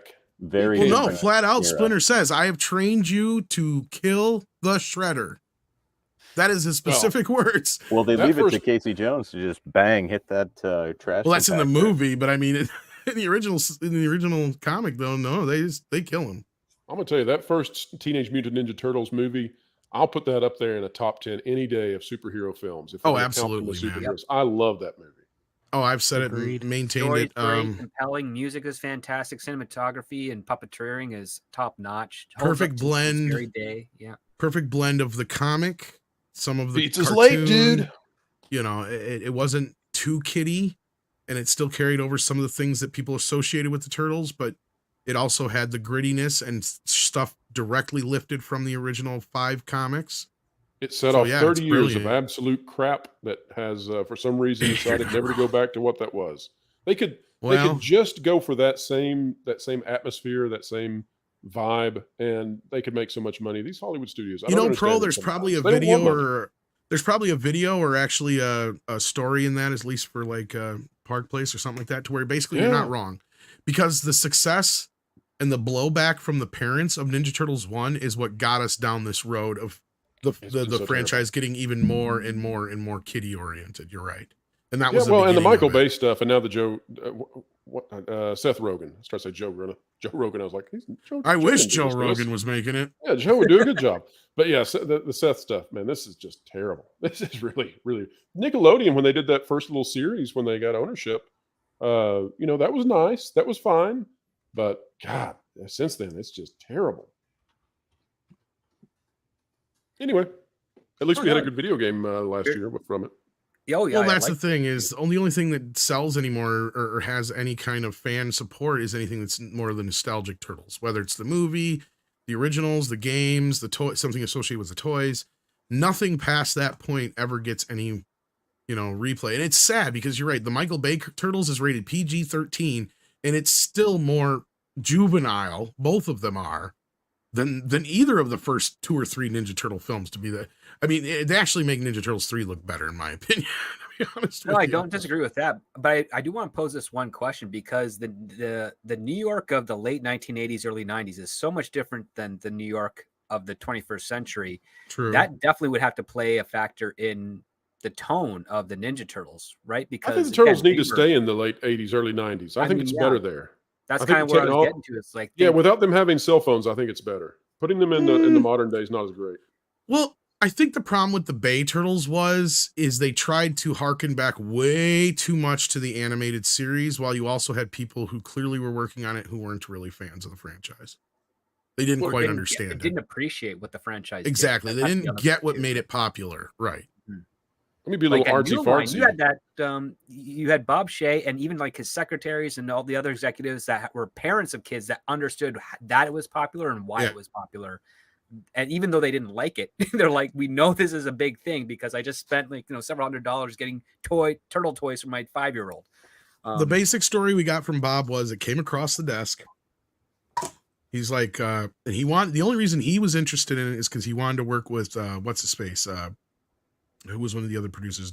Chow? Is that who it was who produced all the old Bruce Lee movies and shit? David Chow, I think it is. And so David Chow was one of the producers on this, and he's like, I want to work with David because the Weinsteins came in and stole all the fucking Bruce Lee movies and shit from me back in the day and all that kind of crap, and other people did, so he's pissed. I can't believe they would do such a thing. They were such virtuous people. So he's like, all right, I'll think about it, because they only needed like $6 million. And he started asking around, and he goes, what's anybody know about this Ninja Turtle thing? He goes, I've heard of them, but are they even popular? Raymond Chow. Thank you guys. Raymond Chow. And they're like, what's the deal? And Sarah Risher pipes up, who just had another kid, I think it was. She goes, oh yeah, my 6-year-old loves them. I just bought him every single one of them for Christmas. Without taking a beat. Bob goes, give him the money. Miss producers like that, man. Man, they don't do that anymore, do they? I mean, like No, they Eisner making massive decisions at the Disney parks based on what his teenage son. It was kind of the same thing with Lord of the Rings. That's the fucked up part, because they're in the middle of the meeting and they're talking about it, and then all of a sudden he goes, wait, time out, hold up. And this again, his big fuck you to Weinstein, because Weinstein was the one who was behind it all. Because Weinstein's wanted 2 movies and not 3. He goes, time out. There's 3 books, right? And Jackson's like, yeah. Why aren't we making 3 movies? Some hard math that's how there. it started. It's like, and he's like, he goes, I want to make 3 of these things. He's like, what? He's like, yeah. He goes, if I had 5, I'd have made 5. And not only that, he's like, I knew exactly what I was going to do. And he did just that. He's like, I pre-sold these bastards. He's like, I had them all sold all over the world before they even premiered, before we even shot a bit of film. And then he's like, yeah. And he's like, and it's everybody in the studio's like, you're going to bankrupt the company. He's like, no, I'm not. I already paid for them. He's like, the first movie could have flopped and would have still made money just releasing the second and third one on cable and video. He goes, it doesn't matter. He goes, it was already paid for. He goes, the fact that those movies were a success. I mean, he didn't say it specifically, but you can almost tell it was like a bane of his, like, because after that, things changed. Yeah. Because then Warner Brothers actually gave a shit about New Line. Because before that, New Line was allowed to just, they could. Yeah, they were pretty much allowed to operate the way they were before. And as soon as, and this is where, and Ike Perlmutter in the situation, you had Ted Turner. Ted Turner was their protection. As soon as he was ousted, their protection was gone. Then they got soaked up into Warner Brothers and they just became another entity. And they were never the same after that. And that's why Peter Jackson sued him, because they never paid him for the Lord of the Rings. Because as soon as they seen that there was more money to be made here from this company than just the piddly stuff New Line was doing up to that point, like Lord of the Rings to them was like, hold up, time out, what's this? You know, like, so maybe trilogies of all time. Maybe I'm the slow person here, but okay. So Ninja Turtles was New Line, right? Yep. And obviously Lord of the Rings is New Line. Yep. And wasn't Blade? Yep. New Line as well. New Line, yep. Man, New Line. Yeah, New Line didn't become a part of Warner Brothers until Ted Turner bought them. And all Ted Oh, Turner did was buy them. Elf He didn't do is New anything Line else. as well, right? Man, I've just ELF, yes. I'm ELF. Yeah, the ELF movie, Elf. Yeah, not Elf as in ALF is very popular. Oh, sorry. There, so we have to differentiate. talking about the from one where Melmac. John Favreau and Will Ferrell became Yes, such enemies that they one. won't talk. Yes. Yes. And the strange thing is like some of the people that were the bane of Warner Brothers' existence were involved with that movie. But anyway, moving forward, yes, it was but by the time Elf came out, it was probably already soaked up by Warner Brothers, I believe. Because like I said, Ted Turner bought him in 95. And from 95 till about 2003 or 4, they were or maybe a little less than that. Whenever time in there, they were pretty much able, whenever Ted Turner got bought out. And he got pretty much like a corporate takeover buyout. He didn't even know he was being bought out until he was gone. Yeah, because he would have actually leveraged a lot of the land he owes if he knew he was being bought out, because he would have been able to retain his ownership. But it happened very, very quickly. He had no clue. And it was quite jarring. I remember because all he did was buy New Line, and he's like, here's a bunch of money. Yeah, keep making me money. You guys are because you know what he was doing was those shows and movies. He was buying them all the time and showing them on TNT and crap, and people loved them. So he's like, yeah, just keep making more of them. The Mask, brilliant. Dumb and Dumber, brilliant. Keep doing that. Then, like you said, Blade, even better. Like they were hitting it like out of the park, man. Like because Bob just didn't know how to say no. I'm just looking at all of this. Not only that, Bob had a very keen sense. He knew he had. Oh, absolutely. He saw the comic book thing coming ahead of time, and I asked him that. I said, and he said, the old saying goes, nobody knows nothing in Hollywood. But he goes, I've known comic books since I was younger. Like they were the big thing in the '60s and all that kind of stuff. So he was like, I already knew, they were kind of one of those things where if you attach a movie or a name to, something like that. You could do something like, he realized, and a lot of other producers knew this, because I remember in 2007 and 8 how much they were pushing for all writers, screenwriters, just to start an independent comic book to market the rights, because comic books has been a long-standing medium since the 1920s at least. And if you can get a comic book in there, it doesn't matter if it's like 3 or 4 weeks old, you can get a movie rights done to it. And I thought that was kind of bad form, but a lot of people did it, and it's gotten us a little bit to what we are today. But one of the things that Bob Shea and others like him knew was that they took personal data as opposed to corporate aggregated data.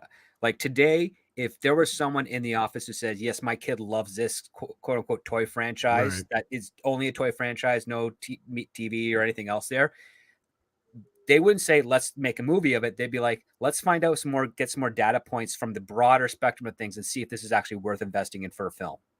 Where there's another side of that too. Producer would be like, no, you know what? She's a kid. She's an average woman, mother, typical of the audience that we're looking for. Why not give it a risk with low finance? Instead, there's spend tens of millions of dollars to research it more. Something he did that the Hollywood of today doesn't do is he ignores those points that you were just talking about, script, the corporate points, because on paper, Nightmare on Elm Street 2 was a bigger success than the first film, but it wasn't as well received by the audience as the first film. Mm-hmm. And he paid attention to that. And he made a point that going forward, these are the rules. You don't deviate from these rules. This is how this is going to go from here on out. We are never having this happen again. Even though it was successful monetarily, it could destroy the franchise going forward. Because we're getting letters where kids are making fun of Freddy because he's in front of a bunch of kids that are bigger than him in a pool. Out of all this conversation, so he paid attention to that stuff. I figured out that the real takeaway is we need an Alf holiday special. We really missed out. Back when we talked about Elf, there's an Alf holiday special that I don't know about. ALF, yes. Oh my God. Is it with Willie? It was an hour-long episode where Elf and Willie got stranded in the snow. Oh, we need a 90-minute deal though. That's just not enough. Yeah, well, it was 90 minents when they showed it on television. Is that the one where Alf? I mean, no, I'm going way back in my memory. Is that the one where Alf they're at a gas station and it's snowing and they're locked in the gas station and Alf's making a call or something? I think at one point they might end up at like a gas station or something like that, or like a way station of sorts. Because the family's up in a cabin. And yeah, the Alf and Willie, I can't remember what the hell they were doing now, but they were out to do something or get something, and then they get stranded on their way back. Yeah. And so it's like a bonding thing with Alf and Willie, but yeah. It's a nice episode, but no, as far as like Shout Factory's actually got the rights right now. They're supposed to be cooking something up for Elf. I have no idea We'll what's see. coming, but yeah, they're. That's been I would like 2 imagine we're years gonna though, start- right? They They've had bought it for them a while now. No, it was just late last. Was it last Well, it was year? whenever this is that's the impetus for when we found out that Mikey didn't like Elf. Was when that story came up. So I think it's been roughly. You might be right. It might be a little over a year. Did Alf trying to catch the cat? Did that bother him? I don't. What's his thing? No, What's he his just. beef with Alf? I just think he didn't like the popularity of it. I don't know.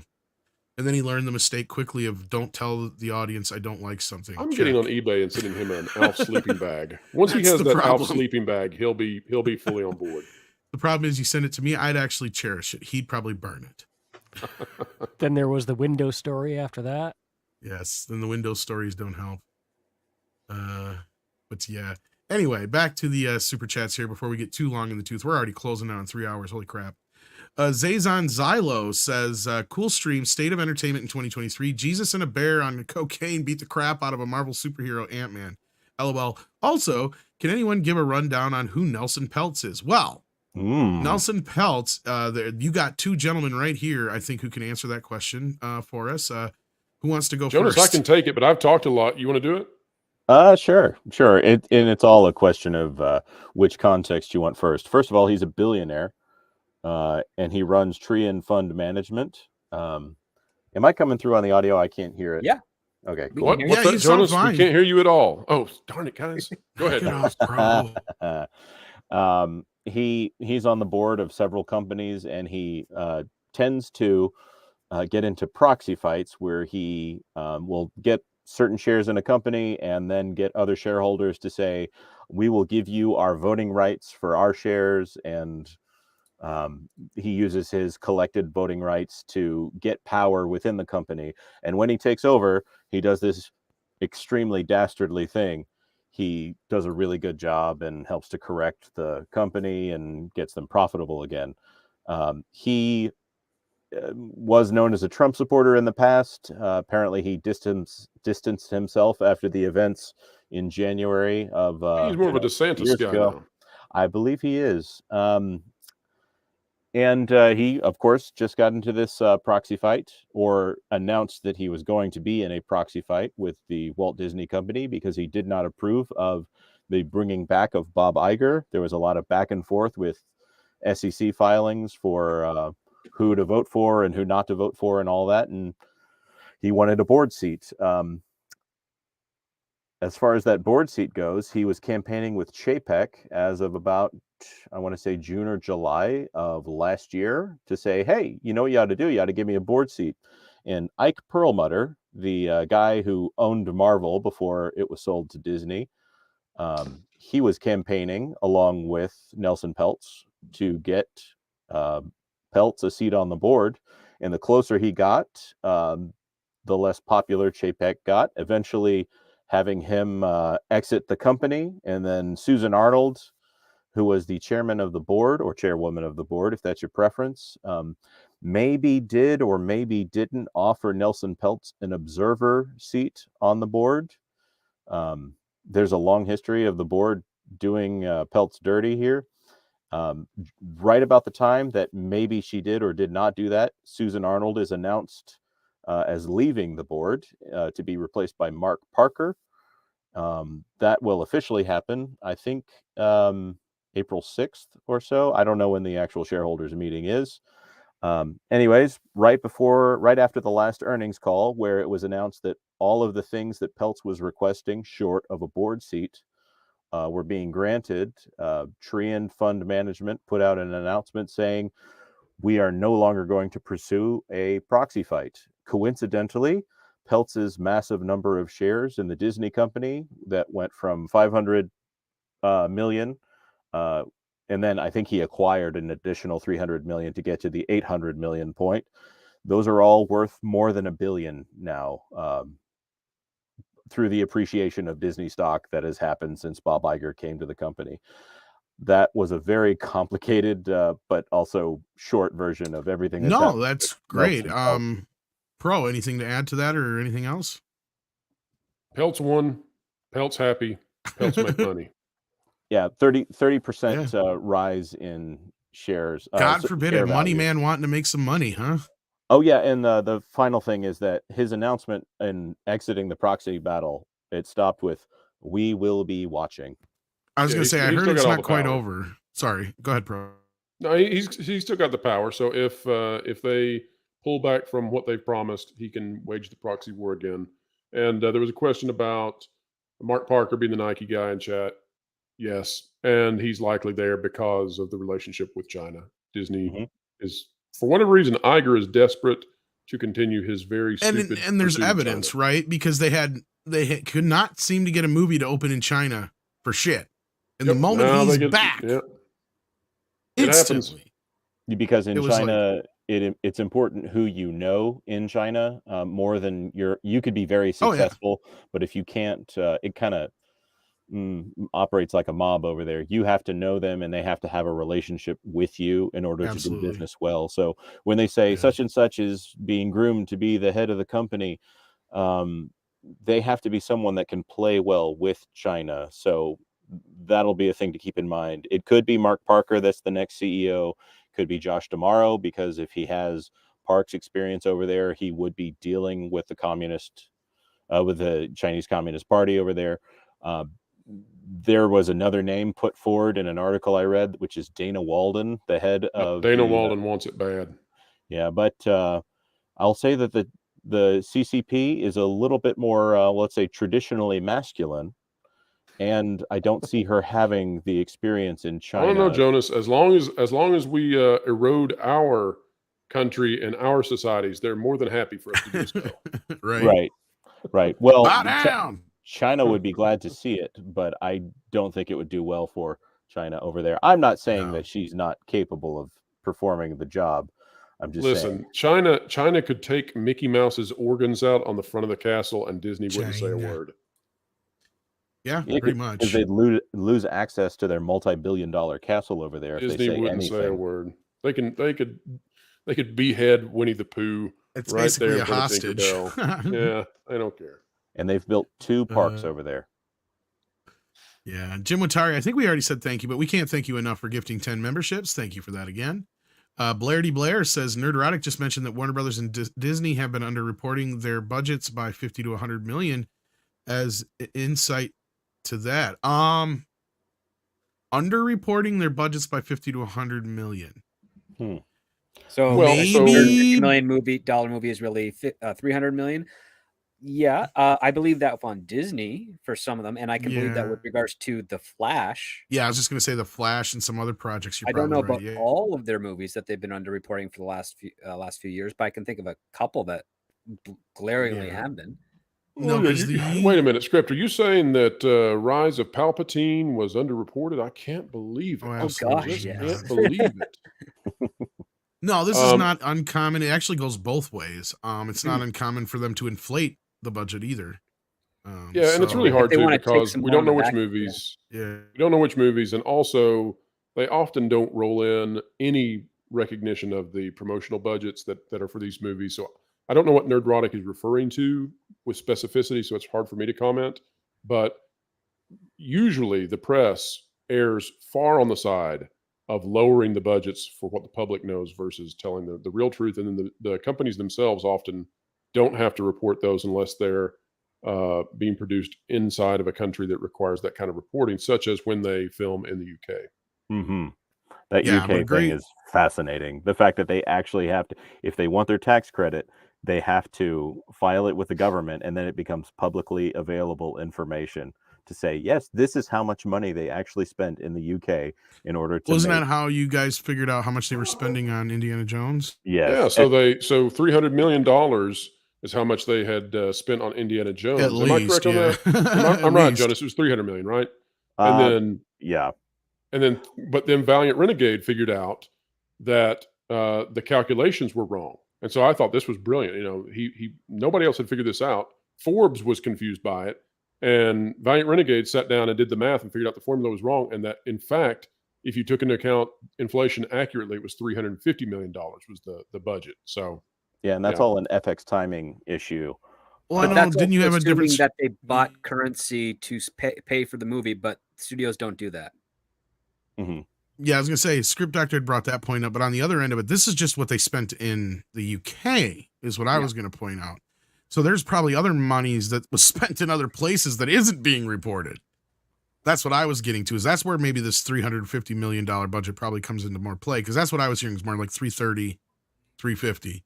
Yeah, and you're, that you're would've- right. 330. I had said that it was probably up 350. You're exactly right. 330 was But the actual number. that would make more sense if you had, okay, they spent 300 in the UK, and then they came over here and did some more shooting, and it cost them, 30, 40, 50 million over here too. Well, that's money that's not reported in that 300 million. That's what I'm getting at. Oh no, It it's costs a stacked lot of based money. on region, and the other part too is like okay, so here's how the basic type of studios work. They set up companies in the countries that they are going to film in, and they use those companies to borrow against the currency because they don't actually buy currency unless there's a significant return.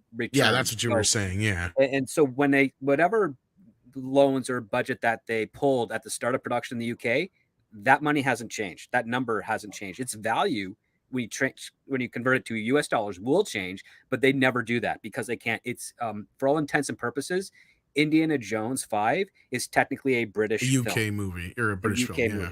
Right. So if you look can at the do all end, the conversions you want to different currency, and you will get higher numbers. But the fact of the matter is that regardless of what tax reports are saying, you keep it in British pound sterling. That's exactly what they spent.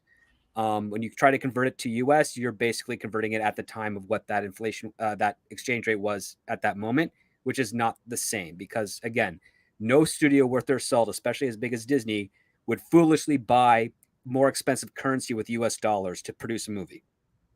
They just don't do that. Disney does stuff like they come up to Canada where our dollar is terrible, and they'll buy Canadian dollars with US dollars because they'll get 30 to 40 cents on top of that. Or they'll do something similar with Australian money. Or when they go to like Jordan to shoot certain desert scenes and stuff, they'll buy currency there because it's way cheaper than them having to deal with banks. But when you're dealing with the European countries and the UK, they use their domestic subsidiary companies there to borrow against locally, so they don't have to worry about currency conversion, nor do they have to worry about certain interest tax penalties when they borrow against that. So it's really like it's a very expensive production, no doubt, but you have to be very mindful when you're dealing with companies that they're not going to be foolish enough to overinflate or screw themselves on currency exchange or differences of percentage interest on their loans or what they borrow against. They know all the tricks and turns. They'll make it as low as they possibly can. The only way that budget is running up is if they take way too long to actually complete filming and editing and distribution. Well, we know on Indiana Jones that they definitely took too long because they had multiple major delays, one due to an injury and another due to that injury delaying them and putting them in another country, and then a lockdown, and then and then more reshoots, and then paying John Williams again to score more of the film. That didn't happen, script. He don't know what he's talking about, or he's misinformed, or he's fully informed and yet not at all. He's not a 90-year-old man. He's fully confused. Informed. He steals batteries from the store by accident. The part is it's fucked up is it ain't by accident, script. Well, he can get away with it at his age. That's the point. It's like I asked him, why do you steal batteries? He's like, because I can. And no one fucking stops me. That's why. I'm John Williams. I'm John fucking Williams. That's why. Anyway, I'm so sorry. Jonas had to run. I'm sure he had something for his other job that he had to deal with. Thank you so much, Jonas, for the math got really hard, and Jonas was overwhelmed. He had to drop. Yeah, I think my brain. I went cross-eyed for a little bit there when Culture was going through all that, but I get what he's saying because, like, I think the original Star Wars movies and the original Indiana Jones movies, aside from maybe Last Crusade, were produced the same way because they were all shot over in Elstree for the most part. So it would technically, like you said, be UK productions, and that's how they were usually referred to. Mm-hmm. Maybe not even the first Star Wars, but definitely the second and third, because that's where I believe they were using the 007 Elstree Studios for those films, and Superman the movie for that matter too. Because didn't that even have a special UK premiere because of that? If I remember right, it had. I think it premiered a little bit earlier, or I think it premiered earlier in the UK. In the UK, yeah. Yes. Superman the movie is technically a UK film. produced by the Even though it's owned Selkines, by yeah. Warner Brothers, U.S. Produced by company. But guys who I think have what, a Israeli company, I think initially, but like or something like that. I can't remember now. Where are they I mean, from? the way the studio system works, if you saw it as a normal business model and you were a normal businessman, you would have a heart attack. Oh like, yeah, it none of it doesn't makes work on the sense to a practices. normal person. Yeah. Yeah, like if you're a small business owner and you're running it well and it's successful, you are doing everything right. And if you were to walk across the street to Burbank and go into Warner Brothers Studios and see their books, and you'd be baffled as to how they were able to have an infrastructure this big and be able to pay for it. Like you just would not make sense to you. Yet somehow That's why actuaries at that level get paid ridiculous amounts of money, because they can do. They can run formulas that we don't even. We look at it, we're like, is that quantum level stuff? Yeah. Well, and the overhead is really the debt they worry about. The other debt is the money that they're loaning against, right? Like that you were talking about script, where they never actually have them. It's not like these studios have like a vault where they open it up. It's like, oh, you need $100 million for your movie. Here you go. No, they go to the bank and you borrow against it on this production as a entity on its own, like its own business. And then the bank has a loan on that, and then it's how it works. It's not so that's why it's way even more complicated. I'm sure it is silly, but like you have a valuable company that is essentially like a Disney, and they have a subsidiary located in the UK. That subsidiary says, "Hey, we want to get a very low interest line of credit or loan from the bank." And the bank says, "Oh, I don't know." But they say, "Well, our co-signer is Disney and they have a huge account with you. So you either give us what we want or they pull their money." And they're like, "Yes, we'll give you anything you want." And they just hand over the cash. Yeah. And they know that they have to get it back eventually. But you would be very surprised to know that some movie productions get like a two or 3 year loan or line of credit with zero interest. And that's why I always say that like 2-3 years. It's crazy. When people are like, "Oh, Warner Brothers is broke." It's like, no, they're not. Yes, they're in massive debt, but that's because they're borrowed against movies and shit. It's not like it's actual technical overhead debt, right? No, like, there's no liquid cash, really. Exactly. That's what I'm trying to get at. It's not like it's money that they've spent out. It's money that's owed to banks for monies that was paid out for productions that they're. Because that's the thing too, is the way that the money comes in is they say that these movies made this kind of money. They don't see that money in like actual liquid form until way later in. And when it gets paid out by the theaters and all that kind of shit. Distribution windows is when they actually start to see some dollars, and it takes a long time. The other part too is that every movie, even television show, is classified as its own business, and this is how they're able and that's to what I was saying. From entity that's to what entity. I was saying. Script, and then on top of that, because it's its own business, if it doesn't make its money and they can't pay their bills, they can declare bankruptcy on that business and actually not have to pay anything, and it doesn't come out of the studio's pocket either. So there's a lot of real clever, conniving ways to where a flop can even be something of a success, echoing the very gimmick of the Mel Brooks film, The Producers. Yep. No, and that's and what you I was get into the write-off issue too. I mean, and then they can write it off on top of that if it's a failure. Well, and that's where I was getting to earlier script about they actually basically make their own company, and that's how the movie it's under an entity, and you see that at the end of the Multiple films. Companies, yeah. Yeah, they will say, like Nightmare on Elm Street movies, it's like an Elm Street company thing, and then so the next one is something else. Each movie is its own thing. Because again, you're moving property from one owner to another, and if it was a solely owned thing by like the studio, it'd be a lot harder for them to distribute it because they're not really selling it. They'd then be licensing it, and then they don't want to do that, so they want to sell it first, buy it back, then license it for like window 3 or 4 or 5, which nowadays is now your cable network, your streaming, and VOD and physical. So like there's a lot of changing of hands of property ownership rights. And on that every note, movie and television show. I think that'll kind of lead us into this here because we do need to get out of here. Cool. Willie is in the house and he says, script, is it better to try and sell a show to Hollywood or produce it independently on YouTube? Any resources on where to research how I break, and then it keeps going into Hollywood to sell shows? WDW Pro, what's the news on the toy industry? So first, script, I know you normally would say go to your Patreon for a better answer for this, so probably a short answer suffices here. But no, I'll be happy to give them a short answer. So the first thing you want to do is if you don't have anything valuable associated with your name, you're most likely never going to sell anything to Hollywood as a script form. So I would strongly advise creating a short film, putting it on YouTube or putting it on some sort of platform like Vimeo, get it tracking, get it out there, If you can enter it into film festivals, short film festivals, Chris Gore's got a great catalog of film festivals you can And enter. that's a good way to get your name out there. Yeah. Get your name out there so that they know who you are, and make yourself as valuable as you can with the quality of the work that you can put out, and don't break your own bank account trying to do it. Do it very affordable. Yeah. Disposable income. Don't invest a whole lot, because you will be financially crippled if you try to go too big. And it doesn't work. And then the next part is that, yeah, once you get in there, that's when you can start selling shows, because you have proven your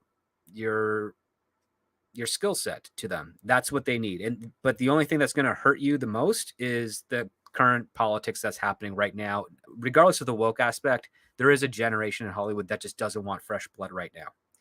And they're pushing some people aside and trying to divert them more onto the independent side of things, which gets a little dicey out there. But that will change eventually, because Hollywood is suffering at the moment. So you have to just persevere, make something short, simple, fun, that really showcases your talents. Get it out, get it tracking. If you can get it going viral, all the best, even better. And they'll come to you. You don't go to them, because they will not listen to you. Unfortunately, Yeah. unless you prove something out there. Like if you get like a YouTube short video and it gets 1 million views on YouTube, that's when you can start sending email queries to executives saying, hey, my short that I made on this budget got 1 million views on YouTube. Would really love you to take a look at it. I've got other scripts. If you're interested, please let me know. And hopefully that will work out and generate you some meetings and some business, because that's one way, because there's no one way to break into Hollywood. Everyone has their own unique story to a varying degree. And let's also add, it's really, really hard. It is. And it's really hard to try and make sure that the best make it in there. But I mean, like with anything, nepotism in certain politics can be the backdoor entry into something that can hurt. I could back that up a little bit, because I know there's interest in me for sound engineering because of the channel I've created, and I have proven that I can work in sound. So now there's interest in it. Right? Now, does that mean that's what I want to do? That's a personal choice. Right. But you create that proof. You show it first, right? And then the interest comes. No, I mean, clearly if this is something, Willie, and I know I have an idea of what you're referring to, this is your own thing, there's other ways you can go about generating some money to possibly fund your short film or proof of concept. Maybe do a comic book or something like that to try and generate both interest in your property, and then on the back end help maybe fund a short proof of concept film for people. And like you said, if it gets some notice, get your name out there, get some write-ups, get it in some short film contests and stuff like that. Boston and Film festivals. Festival's a great one. All that kind of stuff to get your name known. That's kind of the best way to get started. But like scripts right now, the biggest thing is you don't want to put your own money or what did you call it? Use disposable income. Yeah. Yes. So if you can put away like $100 a month, and you can budget out something very precisely, even if you budget out precisely, double it by default and go for that for your budget, and then give it a shot and give it all the attention you can. And I mean, crowdfunding isn't necessarily a bad thing or not a way to go, but I mean, as far as like getting Hollywood interest, it hasn't quite worked yet. Yeah, it hasn't quite worked yet. There's a few that have managed to break through. Like I know Mikey Sutton has managed to get his. His book's getting adapted, but again, because it sold and it caught the attention of people in Hollywood. Like that's the thing. Hollywood people are very, very busy. The only way you're going to get their attention is if something is really big, or big enough to break that bubble barrier. So yeah, I mean that's just it. Board movie, you're kind of right. Rennie Harlan annoying his way into directing Nightmare on Elm Street 4 is true, but he already had a couple movies under his belt when he did that. He had just not worked in America yet. And yes, it's true. He kept showing up every single fucking day at New Line Cinema, and Bob Shea said, he goes, I noticed that he hadn't changed his clothes, and you noticed his clothes got rattier and rattier as days went on. So clearly he didn't have the money to wash his clothes either. So I figured maybe I should give this guy a job just so he could wash his clothes. And if he's this persistent, he might have the wherewithal to make this fucking movie, because at this time, this was during one of the biggest writer's strikes in Hollywood. and they were going into production without a finished script. Yep. And he's like, this guy might be able to just handle this just because he's a big, young, strapping lad. And he's this persistent, basically. Well, I mean, the dedication shows too. That's the one thing to prove your merit. Like, as soon as the silliness with regards to foreign nationals entering the United States is reconciled, I'm in LA and I'm knocking on every single door, talking with every exec I know, and meeting with every person I can, and annoying the heck out of them to just try and get some jobs that I otherwise can't do digitally, because it's so much easier for you to ignore an email or a text or a phone call. But if I'm in front of you, it's a little harder. So that's one of my goals for this summer. Hopefully that'll be awesome, because I'll tell you another thing about Bob. He's obviously charmed by people who can speak. Like, he clearly has a love for Scandinavian countries, and because he can speak Finnish and he can speak some Norwegian, he can speak I'm sure he can speak some German and some other things. So and at that time Rennie could barely speak English. So he's probably the only one around who can understand him. So that's another thing. So I'm sure he was also charmed by that. Yeah. Because when I talked to Bob, he was a nice guy. The first time he talked to Andre, he lit the fuck up. And he started talking to him in Norwegian and stuff, and they were just going back for. I'm like, I don't know what these guys are saying, but I can tell Bob has just, whatever it was, sparked Bob, and he's just a totally different guy now than he was a few minutes ago. Like, new energy.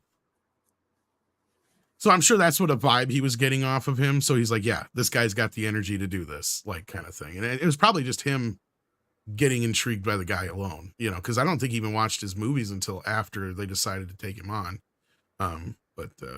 So WDW made Prisoner Pro, and something else. Yeah. Anyway, Pro. Yeah. What's your thing with the toy news? Yeah, we got to get out of here. Well, the most recent news I've got on toys is that merchandise for Super Nintendo World in Universal Studios Hollywood is doing exceedingly well, better than even projected.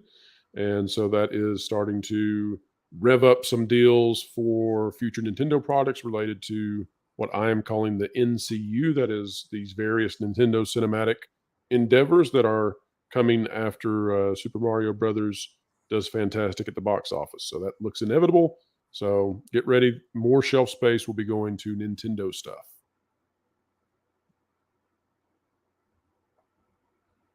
Cool. I think you're right, Pro, because we had this conversation. I think it was last week. Real quick, I'll say this. I think it was last week or the week before. We were talking about the upcoming movies, and looking at the upcoming slate, that is the only movie right now that I think is a shoe-in for $1 billion. The rest, I don't know. The rest, I would be like, the number I had Guardians heard went down in far as that goes.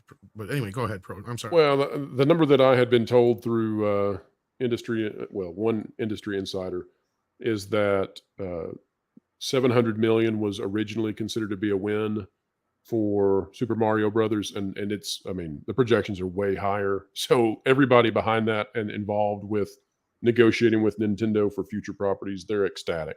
They're all aboard. Oh yeah, I knew this was going to be big, but the moment they dropped that Super Bowl ad, I knew it was over. Oh, that's so clever. That's attention to detail and attention to fans. Exactly my point, because I said that went from the movie that the kids asked their parents to go see to the movie that the parents tell the kids, we are going to see that movie. Yeah. It's brilliant. I mean, it really is. Yeah. I'm told that Zelda Tears of the Kingdom has the highest file size of any game the company has ever put out. And I think that game is going to just be incredible. Like, if you thought people were high on the last one, I got a feeling this one's going to be even bigger. If they want to announce that Zelda movie, it's it coming on the high of that. Bro, wasn't it you? I was just going to say, wasn't it you that was telling me that that's a lot farther along than people know already, that there is a Zelda project in the works already? Yeah, and I had the exclusive first scoop on that, and then Giant Freaking Robot came out like a week later and said that they had a source. I don't know who their source is. But they always say that. They have a source. Maybe I'm the source. I don't know. Yeah. They add a bunch of stuff to try and make, look, I get what Giant Freaking Robot's up to, but every one of their articles starts out the same. It's like they cut and paste it. Right. But, people can go back. It's a video. You can go back and see when it was that I came out with this, and then go check and see if anybody was talking about it before. But don't be surprised if at some of the theme parks that Hyrule could be a new land expansion. And of course, I've been talking for a while now about how there are bigger plans that Universal Studios has than what we even are aware of yet. Oh, Well, here's something imagine. cool. So here's something cool that I've talked about this, but I don't know where I've talked about it. So it'll be new to a lot of people. So you know that Universal is getting ready to move How to Train Your Dragon into live action, right? Mhm. So the reason that I'm told that they're doing that is because they need to differentiate between Zelda, which is going to be a thing for them, and How to Train Your Dragon. They didn't want to have two very similar CGI sword and sorcery genre properties going, and so they wanted to create a different aesthetic.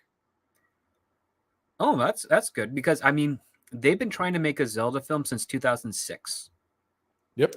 And there have been numerous failures. Some of them haven't even gotten to like a final script draft. Like I remember one time being assigned having to read a treatment for, it wasn't with Universal at the time. I think it was with Sony trying to get it back then. Yeah, I could see that.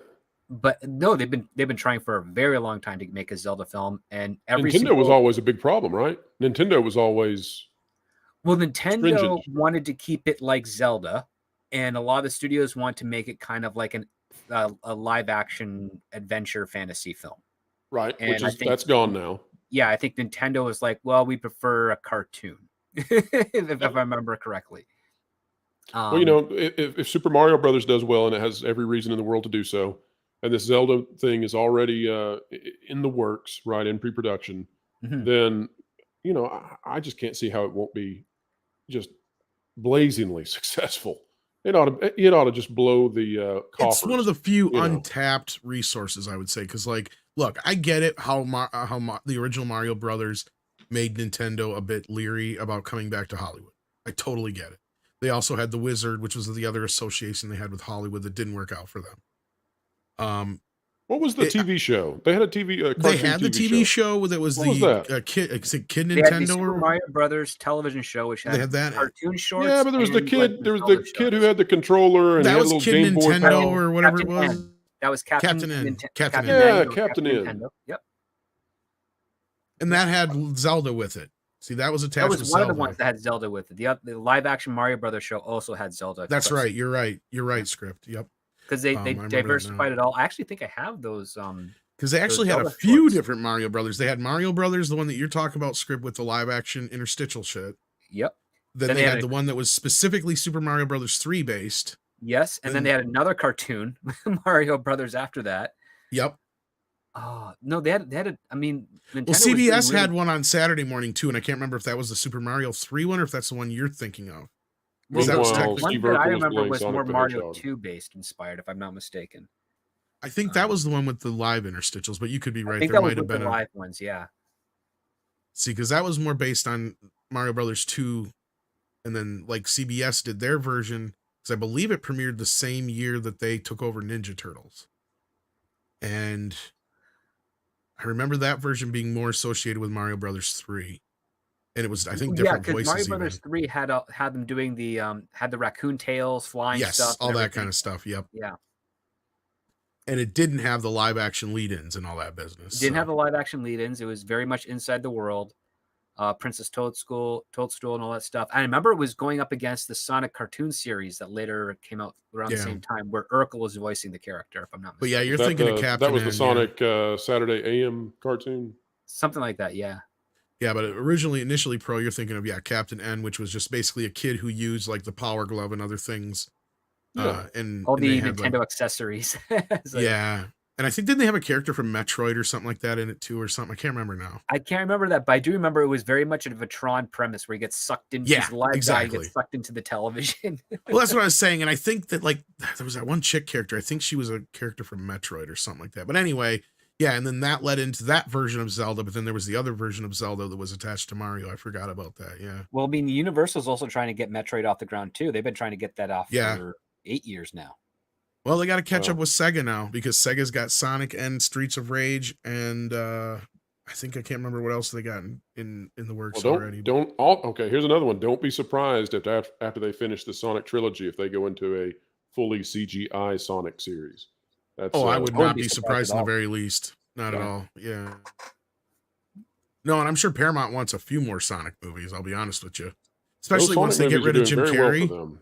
Once they get rid of Jim Carrey, the money's they don't have to spend out so much money because I'm sure he's getting a pretty nice payday for these. Is he coming back for the third? I don't know that one yet. I don't think he is. I He said don't that think he he's wants to signed on. retire. Yeah, I was gonna say I don't think he signed on for the third That'll be interesting then what they would do. because I think I he guess they'll made go full on what Shadow. 10? Was it 10 million for the second one? I think it was. I can't That's remember now. about his average price. It I don't is, know. but he's expensive. That's the thing. That's the thing that's going to happen now is Hollywood, and not to drag this out because we do need to move on. We got a couple more super chats. Hollywood needs to move on from these expensive fucking paydays, and that's what's stopping Star Trek 4 from happening. That's the bottom line. That and I is. don't blame Chris Pine for going, no, I'm not going to budge on my. You're the ones that gave me this deal, and they've been trying to get him to take a pay cut. Him and That's everybody true. else. Well, the other difference is that in comparison to Sonic is the Sonic movies are doing so financially well, they Yes. can afford $10 million for Jim Carrey. They could, but they don't need him. They don't need it. Well, I don't think they need him now because they're introducing Shadow as the Exactly. new villain, right? So basically, the biggest payday is going out to Marsden, who's probably getting what, maybe $1 million, then maybe $1.5 million or $2 million for the Oh second no, one. Marsden, he's How much does he get? He's probably getting like 3 or 5. Yeah, okay, all right. I wouldn't be surprised. I mean, the guy is got the Paul Rudd ageless factor going on. He with him. does, but outside of the X-Men, he hasn't had the kind of. Well, he's made things that he wants to make, and that may not be the best choice of action, but that's what he wants to do, and he's. But an I guess I actor's can see him actor. being worth that much. Yeah. Yeah, like even Gerard Butler, you can get for like 2.5 or 3. I was going to say, like, that's the thing is, I mean, some people. Here's the thing is, I always have to remind myself, like a lot of people, not every actor makes billions of dollars, right? No. Only certain actors get the $5 to $10 million paydays. And for somebody like that, I would say I'm kind of surprised he'd still get $3 million, maybe on a sequel.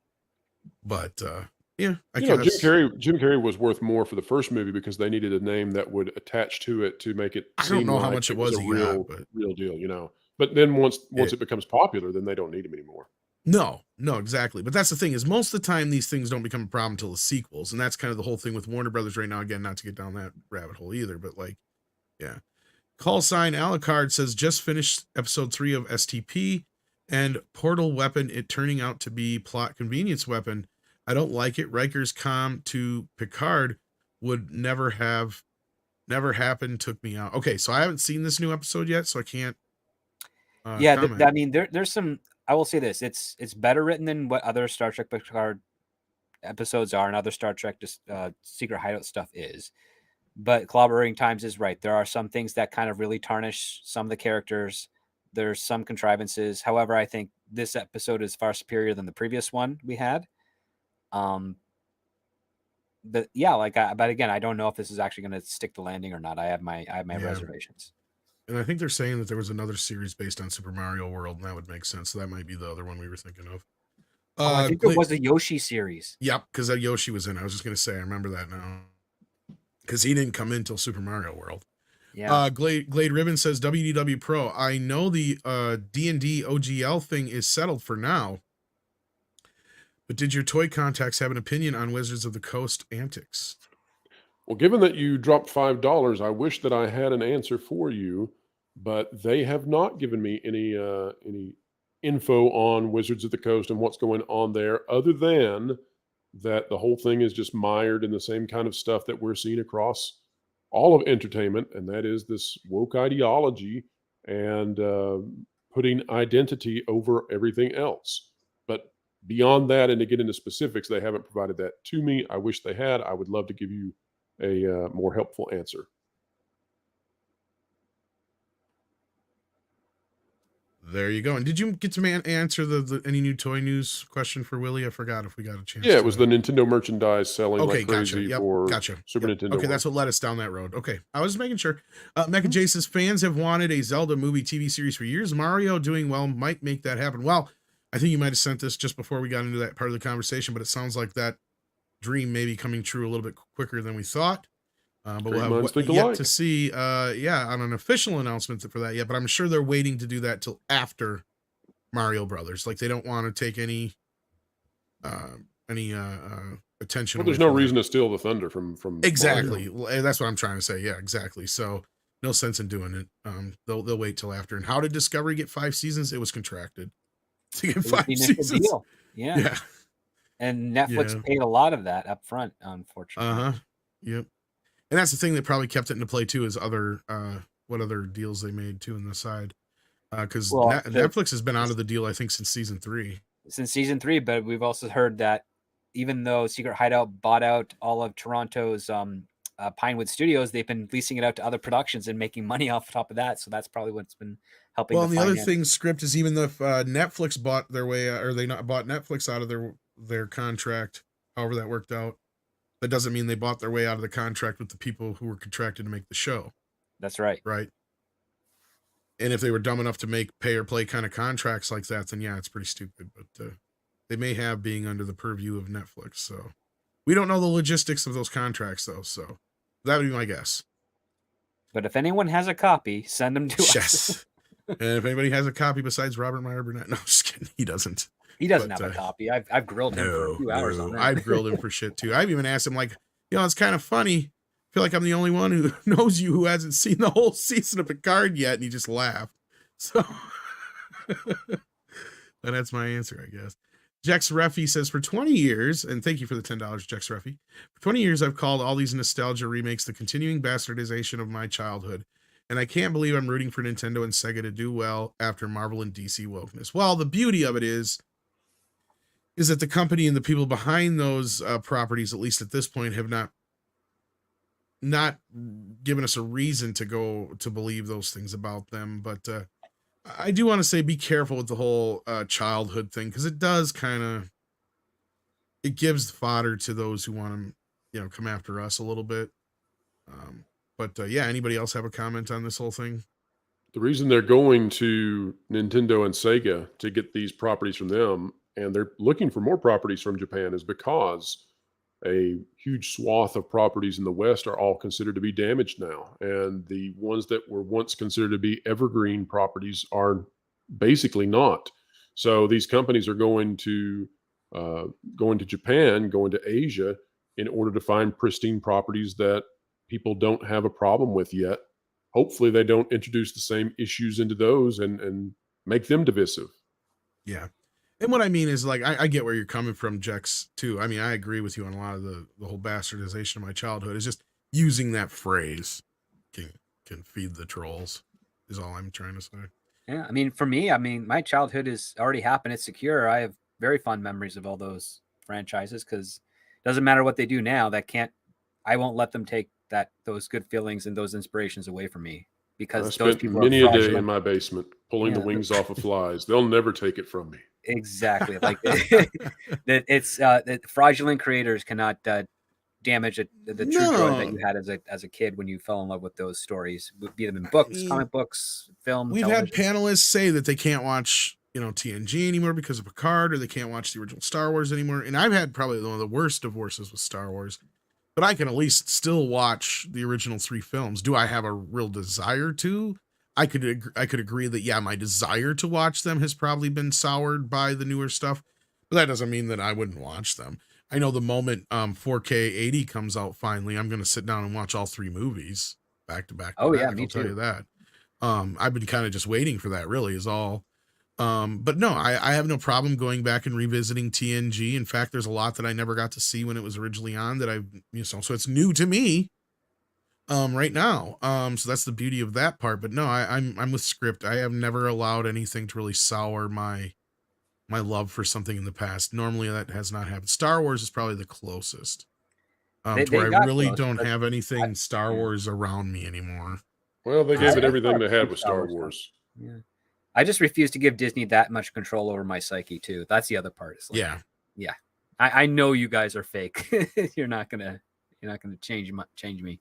I mean, I still have Star Wars stuff. It's just I don't have it out like around me right now. Yeah, no, I've got some lightsabers in my office. And, what do you guys think about this? What do you guys think about this rumor that Kamran Pasha's got about Kathleen Kennedy announcing her retirement? That's my response. It's yeah, it'd be nice to believe it, but the thing is, what's in it for her? This is, yeah. I mean, I love speculating on it sometimes, or at least I used to until it become like the, Until the we thing started that learning more happens. information, realizing, wait a minute. Well, no, it's just I got to remind everybody. I got to be that asshole that has to remind everybody. Kathleen Kennedy is not going anywhere. Script doctor usually is. Kathleen Kennedy is not going anywhere until she's good and fucking ready. Like, no matter what she's done, she can. And I've said this with no real hyperbole. She could literally run out of the fucking offices, go out in front of the Magic Kingdom, strip down to her skivvies, and take a shit. This is a horrible And picture. still, I really still have resent nothing happen to brought her. ownership over that. And she could call everybody in front of her a bunch of istophobes and slap a child. She running over elderly women yet? To her. She would still be the head of Star Wars. Why? Because she's the most powerful fucking woman in Hollywood, hands down. I don't know how else to explain it. Sure, maybe her star has faded a little bit when it comes to people like Bob Iger. J.J. Abrams' kid and still Exactly. get work the next In day. fact, she'd probably get applauded.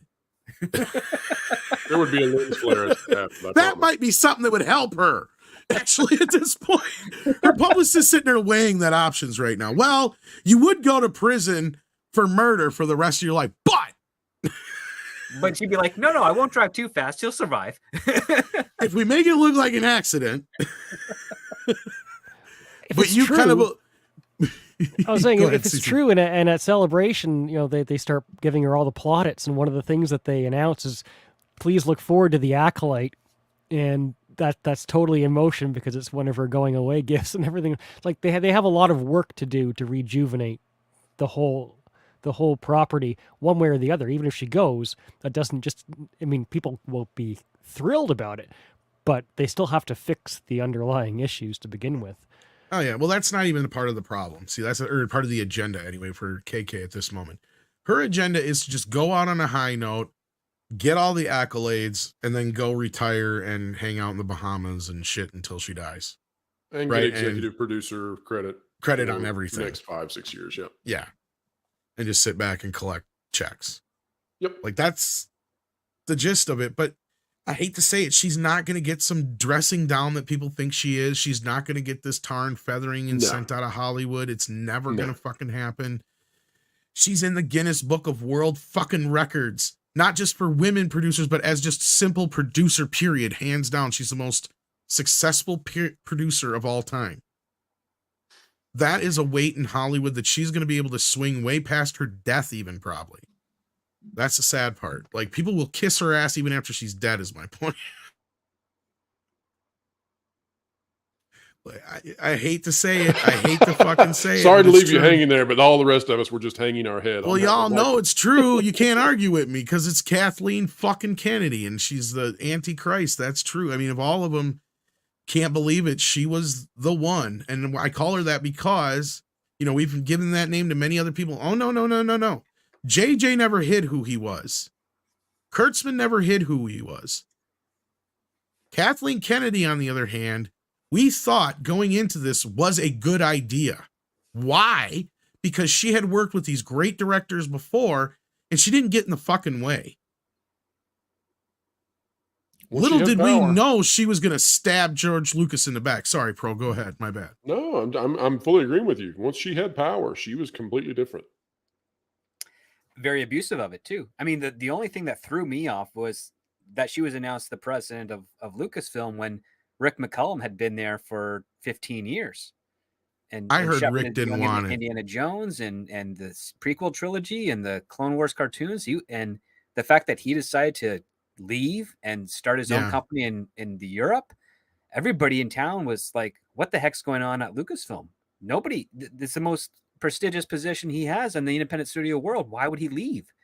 And then lo and behold, we find out Kathleen Kennedy's taking over and then Disney's being sold. And like, what the heck's going on over there? I think, you want to know the truth?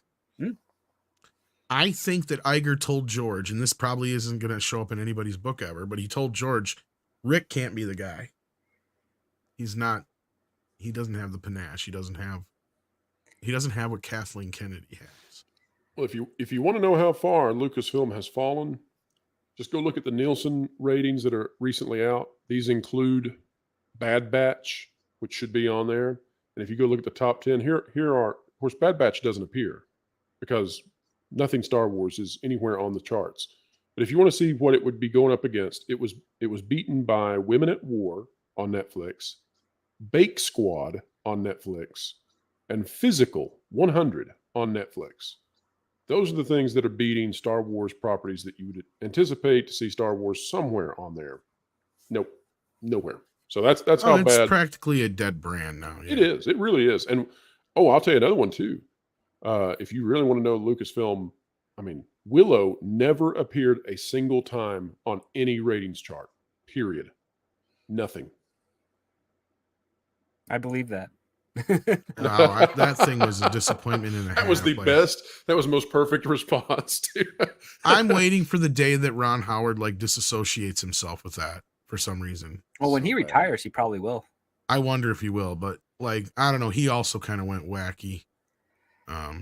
But he's getting to that age where he just when he and his production partner, whose name is escaping me at the moment. Shit, I know who you're talking about. They started basically a Imagine program. Entertainment, yeah. They started a program at Imagine to try and get up and coming writers to come work and develop projects with them so that they could basically save Hollywood because they knew it was on the brink.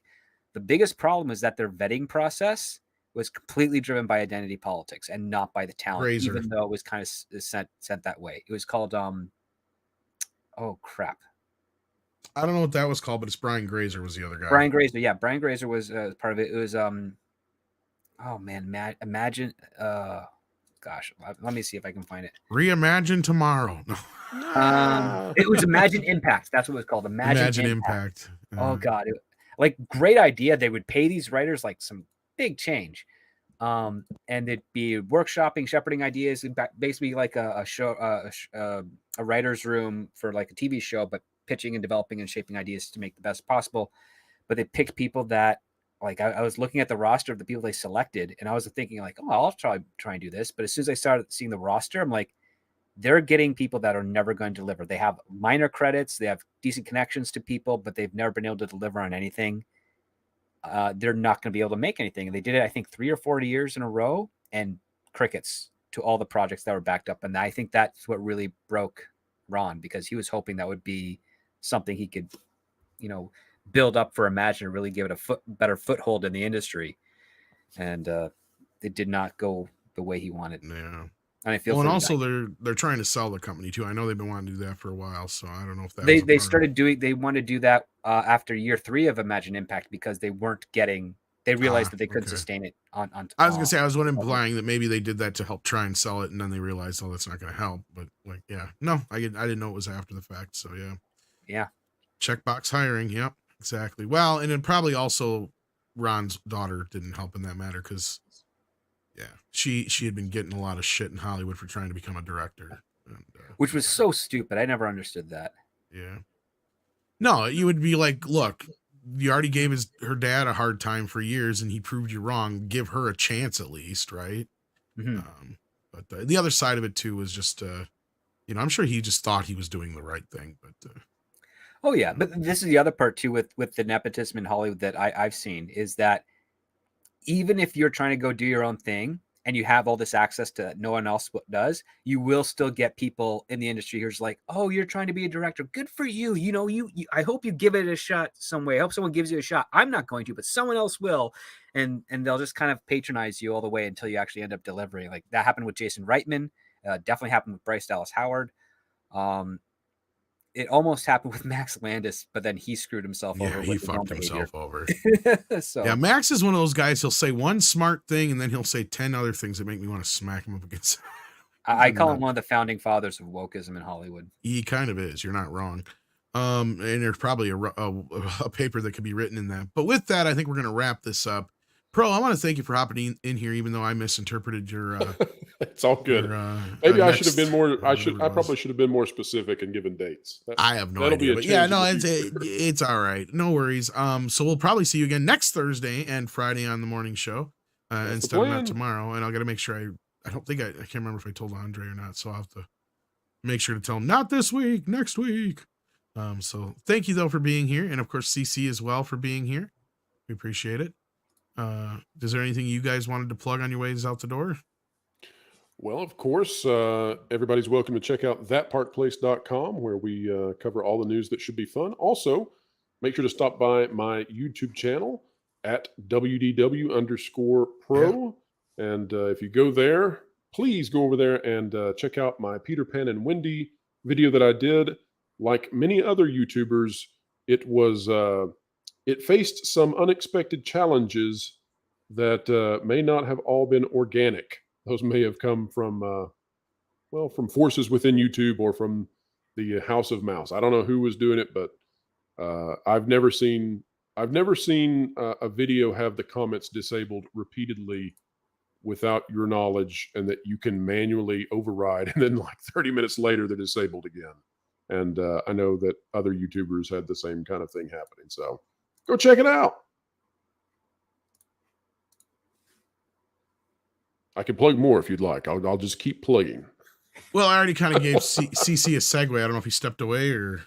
Oh, no, I was there. I just I seemed to have some kind of noise through my microphone, so I delayed for a second there. But you can always find me on Friday nights, particularly if the late show with Mexican Iron Man is going on, then you can find me there. And after that, we'll always be doing some karaoke on my channel. Yeah, late nice night, like 10 p.m., 10 p.m. Pacific. So if you're still awake, feel free to. And I'm usually there. That's right. So do find us there. And Script Doctor, you got a Patreon. I know that. Anything else you want to plug besides that? Not really. Other than that, I mean, later on, I'm going to be having a great conversation with WDW Pro. That'll be on his channel at some point. I'll let him tomorrow at 4:30 p.m. Eastern time, ladies and gentlemen. Will be when it debuts. But on my Patreon, if you are following network television and you have been a member since January, you'll know that I reviewed the pilot script to True Lies remake, to the True Lies series. Well, that show premiered last night. And you can do a comparison yourself. Watch the show, join the Patreon. You can download this screenplay. I had authorization to share it. So you can read the screenplay, see what changed, how it works. It's a Matt Nix show, the guy who did Burn Notice. And I think quick, how was it? It was charming. It was had some changes. The lead who plays Harry Tasker, I don't think he's got the chops for it, but everybody else was decent. I had no complaints about it. It's very much a Matt Nix show. So with that being said, it feels like it was shot 10, 12 years ago, but it has modern day technology in it. It's got the sensibilities of a show that was made over. Oh, that's not a bad thing then. That's kind of a recommendation. Not a bad thing at all. And so I'm going to do a script to screen comparison with that sometime over the weekend on my Patreon. And also I'll drop a review for Picard episode 3 of the third season in the next day or so as well. So these are all written reviews because they're just faster for me to get through at the moment. But eventually down the road, I will be returning to making some video content sounds good. When things open up there. But that's what I got going on. So yeah, feel free to check that out if you're so inclined. Awesome sauce. And I might be jumping over with the boys over on Comics Division. If not, you'll see me on the morning show for sure. Other than that, CC's karaoke show and maybe Loki's late show if we have one this week as well. And then who knows where I'll show up. You never know. But until then, take care of yourselves and each other. I have registered your opinion, Spock.